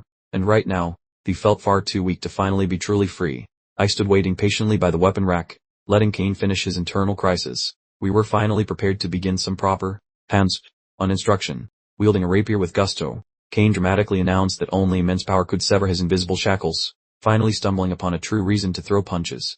He longed for the sweet liberty of a wild stallion, just like his old man, an academy alum, had enjoyed. Now, Cain stood poised to crash the institution and make everyone's jaw drop. Cain aimed his blade directly at me, a laser focus in his gaze, clearly expecting me to be his personal power, a button, and I simply offered a self-charge. Absolutely. We squared up, our determined faces practically twin reflections of impending doom for anyone who dared cross us, signaling a collaboration destined for truly wild accomplishments. I adopted a serious combat posture, fully prepared to wring every last drop of potential from Cain. The host, let us be honest, friendship has absolutely no place in a proper beatdown. Our practice brawl began in the open field, transforming us into little more than speedy, indistinct smudges, while William, ever the dramatic observer, lurked unseen within the mansion's dark fringes. William summoned his chief sleuth to review the findings of my personal deep dive, clearly unwilling to gamble even a single cop piece on some suspiciously talented plebeian. The monocle, wearing majordomo, gave a tiny twitch, confirming I was certainly no run-of-the-mill individual, and even detailed my use of utterly bizarre, never before witnessed fighting moves during the entrance test. He further elaborated that I didn't merely shatter established benchmarks, I actually trounced Faye, a practitioner of incredibly potent sorcery. In short, I was a walking paradox, and the weirdness was only just beginning. The meticulous butler pressed on with his dossier, sporting a look of genuine fascination at his discoveries, essentially confirming I was the universe's most perplexing Rubik's Cube. He then disclosed that Principal Aronian held me in shockingly high esteem, going so far as to fend off a guild of shadowy contract killers just to keep me safe yesterday evening. Truly, the story was becoming thicker than old-fashioned molasses. William observed our training bout, making a mental note that I possessed a distinct flair for mischief. His gaze so piercing and strategic it suggested he was either inventing cold fusion or planning my entire life. The diligent butler queried why William would even allow me near Cain, given my apparent designation as a working hazard. A perfectly reasonable inquiry considering William usually cocoons his son in bubble wrap. William's guiding principle was straightforward. Rascals draw peril, and by confronting and vanquishing such threats, individuals truly flourish. Essentially, I was Cain's personal, highly combustible growth stimulant. During our practice session, I unleashed a truly monumental high kick that struck Cain's guard with the force of a small meteorite, proving I was about as forgiving as a tax order. William held the firm conviction that my mere presence could genuinely fortify Cain, essentially wagering his entire inheritance on this unpretentious fellow being the exact ignition source his progeny required. Cain swiftly regained his footing, twirling his sword to conjure a vibrant emerald cyclone of raw power, then bellowed for me to endure his special move, finally catching the true groove of our combat. I returned his challenge with a mischievous grin, urging him to unleash every ounce of his might upon me, as I was at last beginning to witness the raw talent in Cain that William had been so enthusiastically championing. William remained with his arms folded, privately conceding that his offspring possessed a superior knack for evaluating individuals compared to his own discerning eye. Which, for a man of his ego, was akin to confessing he liked socks with sandals. Cain launched himself forward, executing his signature martial arcane wind lunge, leaving a swirling emerald vortex in his wake, moving with a velocity that could easily outpace a startled cheater. My gaze ignited with an intricate targeting reticle as I braced myself for a perfect riposte, practically deciphering Cain's mystical attack as if it were a picture book for toddlers. Cain became an almost invisible streak of pure focus, rapidly narrowing the distance between us, clearly channeling every ounce of his being into this singular, nothing blow. With an earth-shattering detonation, I casually deflected his entire assault using only my forearm, generating a colossal concussion wave from the impact, all without bothering to tap into a single drop of magical energy. I offered a few constructive criticisms, noting his speed was commendable, yet his motions leaned a touch too predictably straight, essentially providing a masterclass even as I thoroughly trounced him. Cain stood there, utterly dumbfounded, gasping for breath and dripping with perspiration, musing internally that despite his reliance on powerful spells, I had effortlessly nullified his offense, thus painfully acknowledging the colossal chasm between our combat methodologies. Cain finally experienced that aha moment, a wide grin spreading across his face, as he grasped why even Faye had failed against me. It wasn't about brute force, but rather impeccable, absolute technical brilliance. Catching Cain's rather intense expression, I innocently inquired if I perhaps had a rogue crumb on my cheek, completely unaware that I was rapidly transforming into his personal, larger-than-life martial arts guru. I adopted a graver demeanor, posing the weighty question to Cain about any lingering unease with his personal combat methodology, poised to unleash a torrent of profound fighting philosophy. And that, my friends, was the precise instant the narrative took a sharp left turn. Cain appeared thoroughly bewildered, giving his scalp a bewildered scratch, promptly clarifying that his unique techniques comprised the hallowed secret teachings bequeathed across countless generations of the esteemed Aranko lineage. I promptly retorted that ancestral mastery didn't automatically equate to personal optimal strategy, gently informing him that a truly unique route, entirely his own, weighted discovery, and perhaps a good map wouldn't hurt. I watched as he sketched out a ghost of William in another distant forefather, then he peered down, understanding he'd always been merely a photocopy of his dad and granddad. Back at the weapons display, my blade comfortably propped on my shoulder, I patiently observed, waiting Cain's momentous decision about his entire future. With a sly grin, I casually inquired if he might enjoy catching his father off guard, a truly irresistible offer for a young man who'd spent his entire life craving validation. Out of nowhere, two elite executioners burst from the canopy, soaring directly towards William, turning a simple practice session into a very real, and very nail-biting, assassination attempt. I meticulously deconstructed the art of fighting, making it clear that when it comes to martial prowess, sheer velocity stands as the ultimate advantage, all while brandishing a dagger like I was about to drop some serious, sharp wisdom. I continued, emphasizing that swiftness isn't merely about how rapidly your feet can move, but rather the lightning, quick reflexes and decisive actions you can muster when circumstances escalate. I highlighted that Cain's inherent swiftness already ranked among the best, and when combined with his potent wind attribute sorcery, he could genuinely become an indistinguishable blur on any battlefield. Cain appeared genuinely taken aback by my assessment, especially as I revealed a sword breathed in vibrant emerald wind energy, illustrating that the whole trick was synchronizing magic with motion. I made it clear to Cain that his grandfather's mastery of the family's secret arts didn't mean they were the only path forward for him, suspecting his own father might have hit a formidable plateau because he simply never grasped this crucial concept. To truly unlock his full potential, I proposed Cain should pivot towards a highly specialized combat methodology, then frankly asked if he was mentally prepared to overhaul every single thing he knew. I fluidly transitioned into a dual dagger posture, exuding an undeniable aura of precision, challenging him to shed the image of a privileged nobleman and finally embrace the identity of an authentic combatant. Cain clutched his dagger tightly, his face set with unwavering determination, declaring he would absolutely commit to anything that promised eventual liberation from his father's overbearing influence. I acknowledged his excellent response and seamlessly continued the instruction, clarifying that the essence of this particular combat style revolved around ceaseless motion and perfectly timed retreats to orchestrate subsequent offensives. A shared, confident smirk spread across our faces, eager to translate our theoretical discussions into practical application, and as I remarked, "Let us reveal your father's true capabilities." I knew excitement was about to reach fever pitch. The training skirmish began, rocketing from zero to maximum intensity in an instant, as two professional assailants sprang from the foliage at William.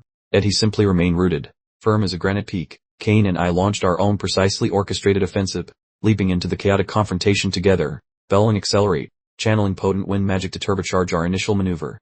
A colossal streak of shimmering teal energy sliced across the practice area.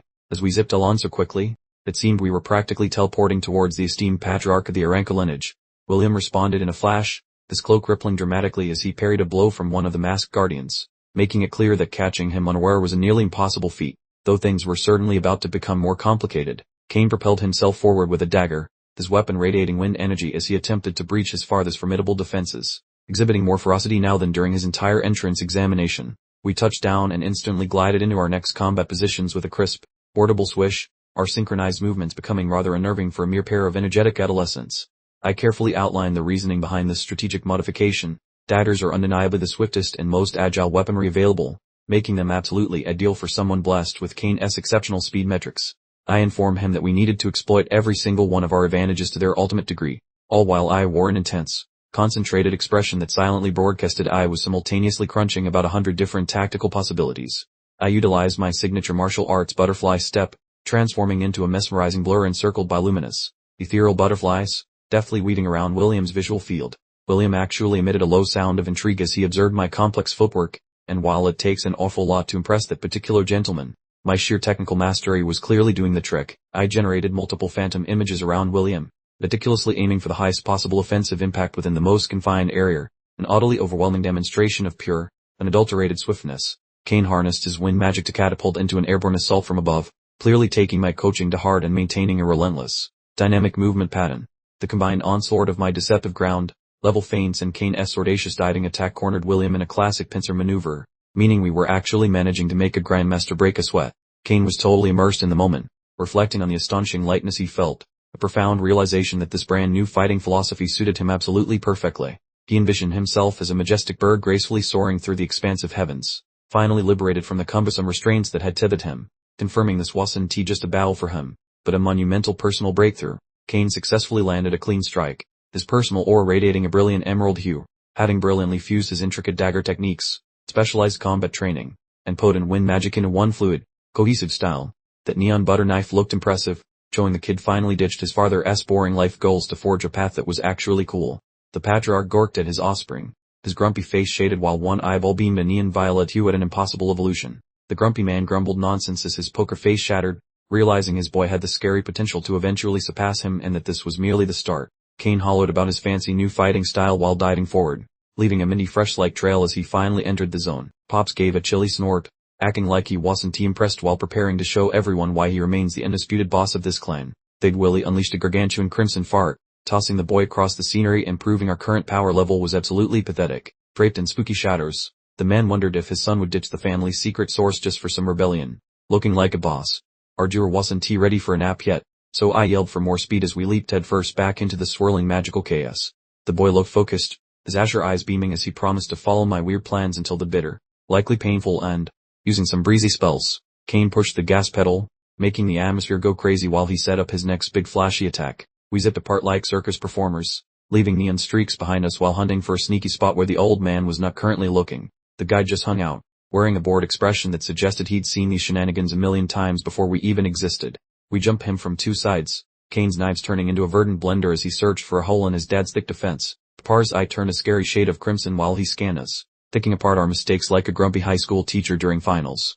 The youngster tried his best, but the old man stared him down while grabbing the blade with a glowy hand, asking if that pathetic wiggle was truly his peak and delivering a massive ego check. A loud boom rattled our teeth when William grabbed the sword, the vibrating air proving that we were basically toddlers fighting a literal tank. The patriarch pushed back with smoky shatters, making the poor kid shake like a leaf as he tried not to drop his pointy toys.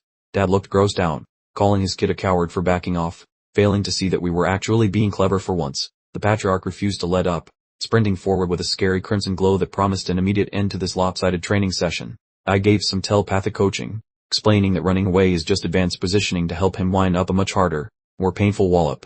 The boy planted his heels, breezy magic exploding as he prepared to flip the script, leaving the old man clueless about the impending and very heavy smackdown. Skating across the mud, the boy acted like a scaredy cat just to lure his dad into our super secret ultimate combo move of doom. The kid summoned a giant emerald hurricane, making the Lorne look like a blender, which was pretty impressive for someone who still has chaws. We sprinted through the storm, hiding behind the breeze to sneak up on the old man like ninjas on a massive caffeine high. Pops ground his pearly whites together while the wind tickled his face, finally having to block for once in his miserable life. We screamed like crazy people while throwing our last big punch, knowing it was either victory or a very long hospital stay. I mentioned a weird sports move from my old world, and though the kid looked baffled, he agreed to trust my crazy brain anyway. I exploited my previous life memories to swing with a weird rhythm, confusing the old man and proving that being reincarnated is basically cheating, leaning into the strike with everything I had. My eyes flared blue, showing I definitely wasn't playing nice with the head of the house.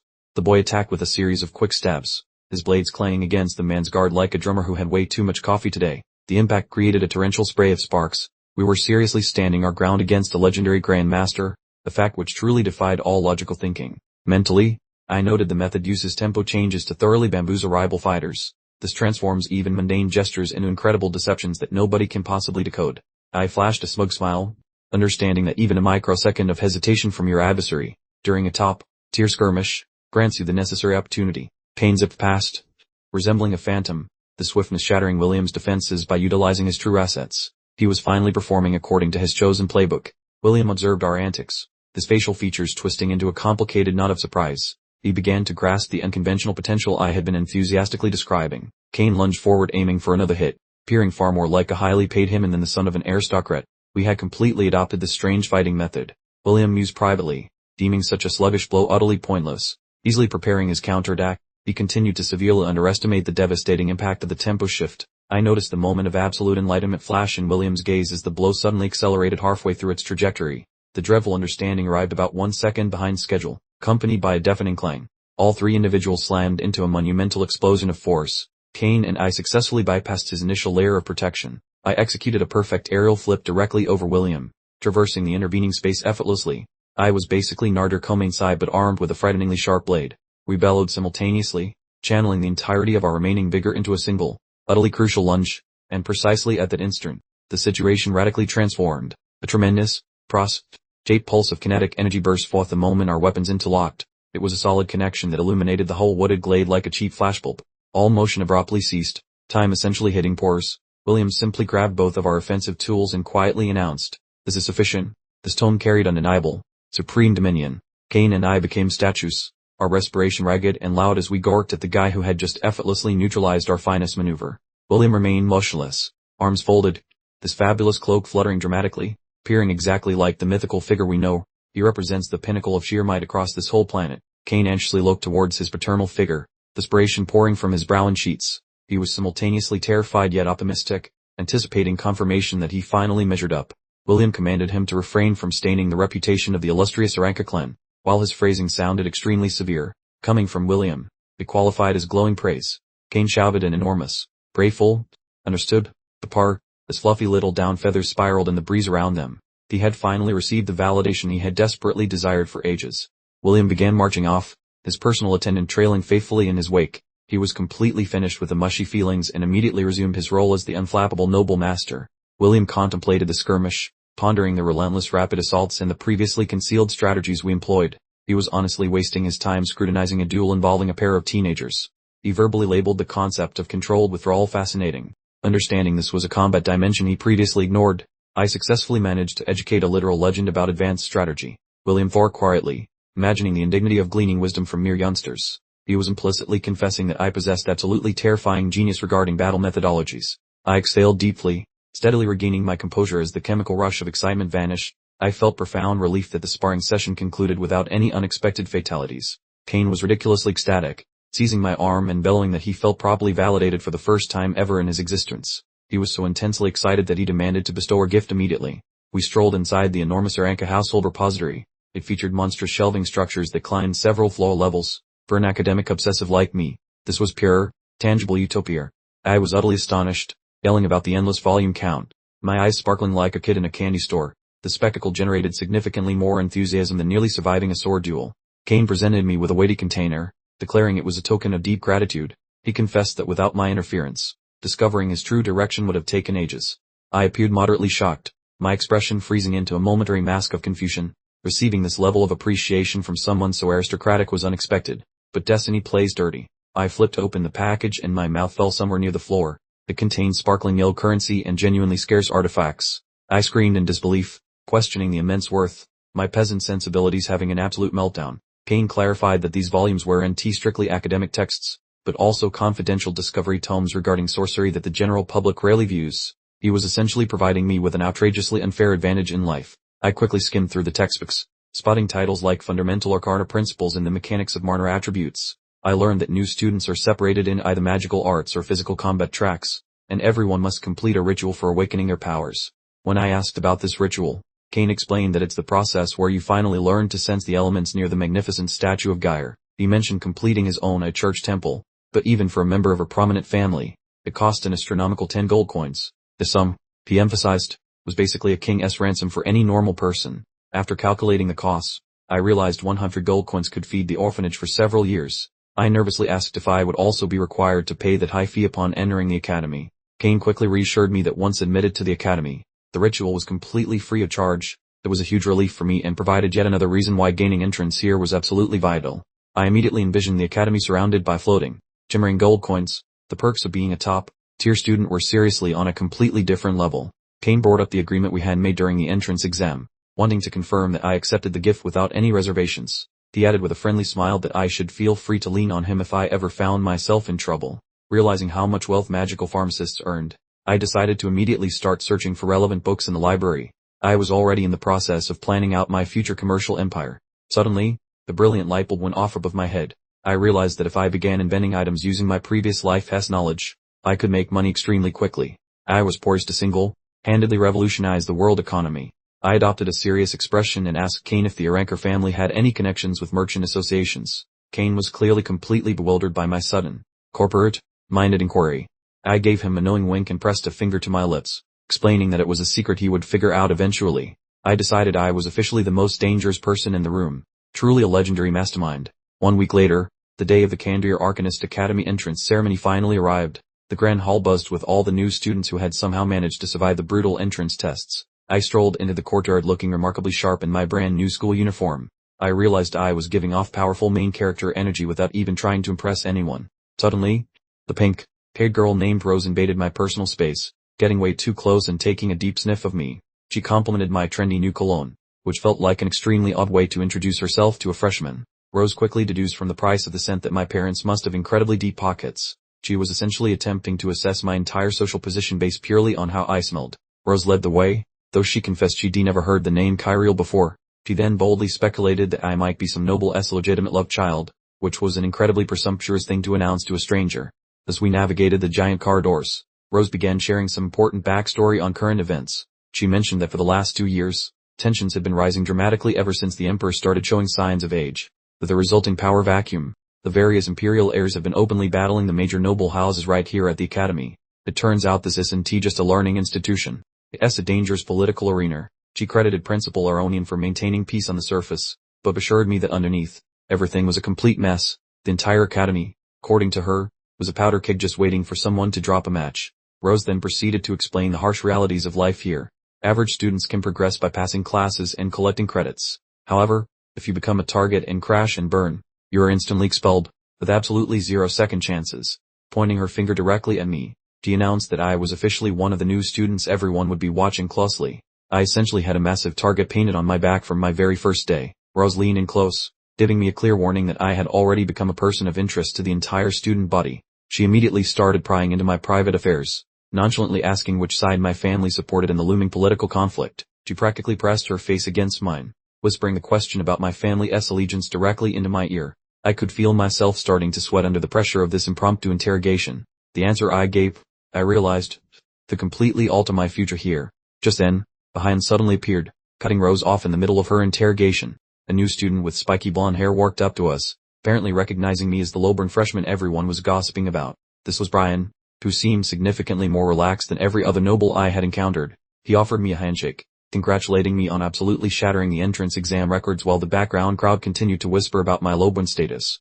Rose seemed completely thrown off by the interruption, still rambling about the expensive fragrance she'd noticed earlier. She had clearly lost control of the social interaction and was completely unsure how to regain the upper hand now that Brian had joined us. Concluding I wasn't worth the trouble, Rose stormed off in a huff, grumbling that the whole encounter had been a total waste of her valuable time. I chose to disregard her attitude, remaining polite as I told Brian it was a pleasure to meet him, effectively launching our new partnership.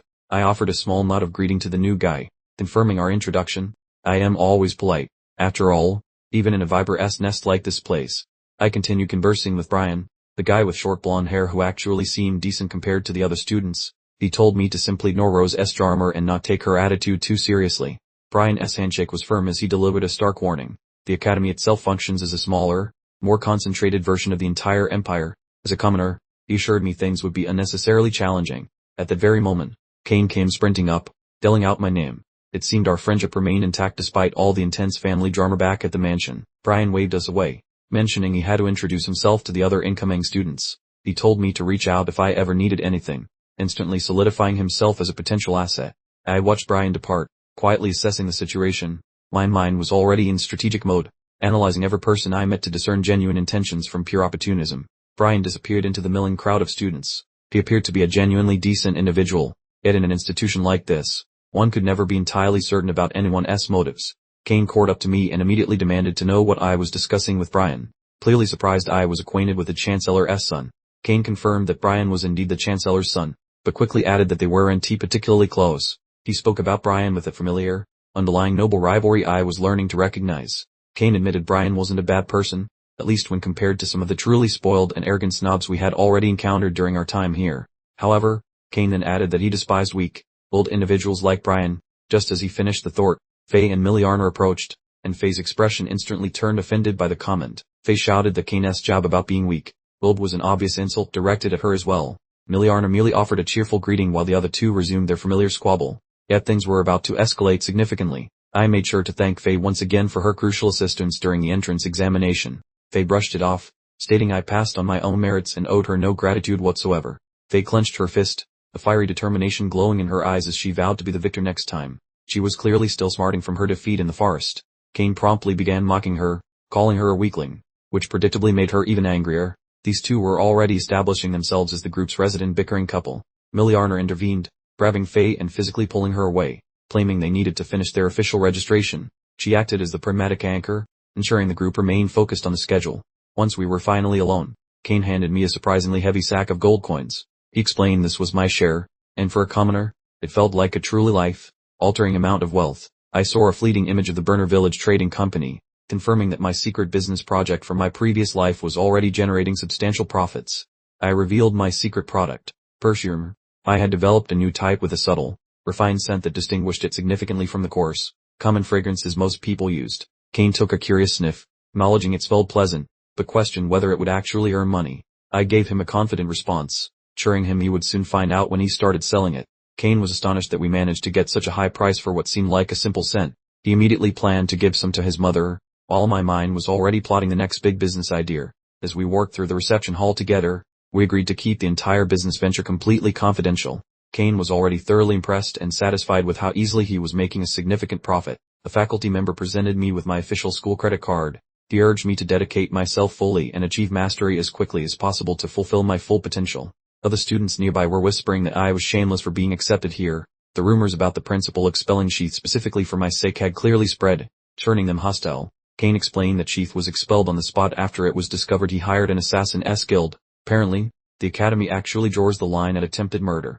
I remained silent as I processed the information, realizing my initial suspicion about the attack in the woods was accurate. It truly had been a targeted assassination attempt by a spiteful, have-one loser. Kane cautioned me that Sheath's older brother, Jess, was still a student here. He told me to stay close to him, as there was no telling what kind of revenge Jess might seek. As if on cue, Jess emerged from the shadows, watching us with a murderous glare. He clearly wasn't going to let his brother's expulsion go unpunished, though they had no idea what was actually coming next. Jess curled his lips into a sinister smirk, muttering under his breath that the real entertainment had just begun. This character appeared far more dangerous and calculating than his younger sibling ever was. The scene shifted to the magnificent grand hall for the official opening ceremony. Principal Smith stood before the assembled crowd, formally welcoming the new students to the Kandria Arcanist Academy. Smith instructed the students to take pride in having navigated such difficult trials to gain entrance here. He was delivering the quintessential elite speech intended to pump everyone up for the start of the semester. He urged everyone to keep hitting those books hard, hoping to mature into truly formidable cornerstones of the empire, while the new students absorbed this with a jumble of excitement and jitters. Smith fellow then brought forth the next presenter, the representative for the new batch, a fellow named Neil Gunn, and the room's energy instantly shifted the moment the top scholar was summoned. A set of completely unadorned feet ascended the steps onto the platform, making a solid thud. Truly this chap couldn't even bother with footwear for his big introductory speech. And Neil Gunn stood aloft, bare-chested, balancing his colossal mallet upon his shoulder, looking far more like someone freshly escaped from a very dusty arena than a formal orientation guest. The snooty, aristocratic pupils were certainly engaging in intense behind their hand chatter regarding the rough commoner who snagged the leading rank, his emanating hostility practically humming in the atmosphere. The supervising faculty members were flapping about, labeling him a complete nincompoop. Yet Principal Smith just watched with a thoroughly delighted expression, clearly relishing this spectacular breach of etiquette. Neil promptly roared his massive tool crashing down, loudly demanding silence from the assembled simpletons, making it perfectly clear he was not here today to make any new pals. He proclaimed his sole ambition was to utterly crush every last one of them until they were completely waterlogged with fear, truly setting the benchmark for the most dreadful introductory address ever heard. The student body erupted in fury, reciprocating with rude gestures and loud condemnations that snagging first place did not grant him license to behave like some sort of brute. But Neil just met their gaze with total lack of sympathy. Neil bellowed at them to simply cease their noise, branding them all soft torkers lacking real grit, effectively challenging the entire incoming class to step up all at once. One poor soul was actually clutching his middle, weakly stating he felt an immediate need to withdraw from studies, while Smith stood behind the problematic youth, peering entirely unconcerned by the unfolding mayhem. Neil dramatically aimed his gargantuan implement straight at a specific individual in the audience, bellowing that this person represented his primary objective, having clearly zeroed in on a particular mark. With a truly massive heave, he launched his enormous striking implement skyward, the heavy metal head whipping through the air toward the spectators with a significant whoosh, and that's when the game completely changed direction. The hammer impacted the flooring directly ahead of my position with a noise that suggested several bones had just been pulverized. Neil wasn't merely engaging in empty, boastful rhetoric, he was immediately putting his pronouncements into forceful action. The weapon embedded itself deeply into the polished stone, wisps of heat shimmering off the metal, serving as an unmistakable signal that hostilities had officially commenced against me. My comrade Kane and I remained standing directly before the embedded weapon, looking remarkably unperturbed, as I merely let out a weary sigh, understanding that my hoped for tranquil university tenure was now decidedly cancelled. I fixed my gaze upon Neil with a chillingly steady look, feeling no trepidation toward the towering figure or his weapon, which was precisely why I had been singled out as the primary focus. Neil gracefully alighted atop the very end of his hammer-S shaft, managing perfect equilibrium on his bare feet, peering down at me with a gleeful, predatory smirk twitching at his lips. Neil began to address them, dominating the space from his makeshift high ground, effectively transforming the welcoming ceremony into his own personal, impromptu wrestling ring. They let out a mighty yell that a fight was imminent, his eyes blazing with an almost deranged competitive fervor, while I simply returned a hard glare, prepared for anything that this fiery, paired titan decided to unleash.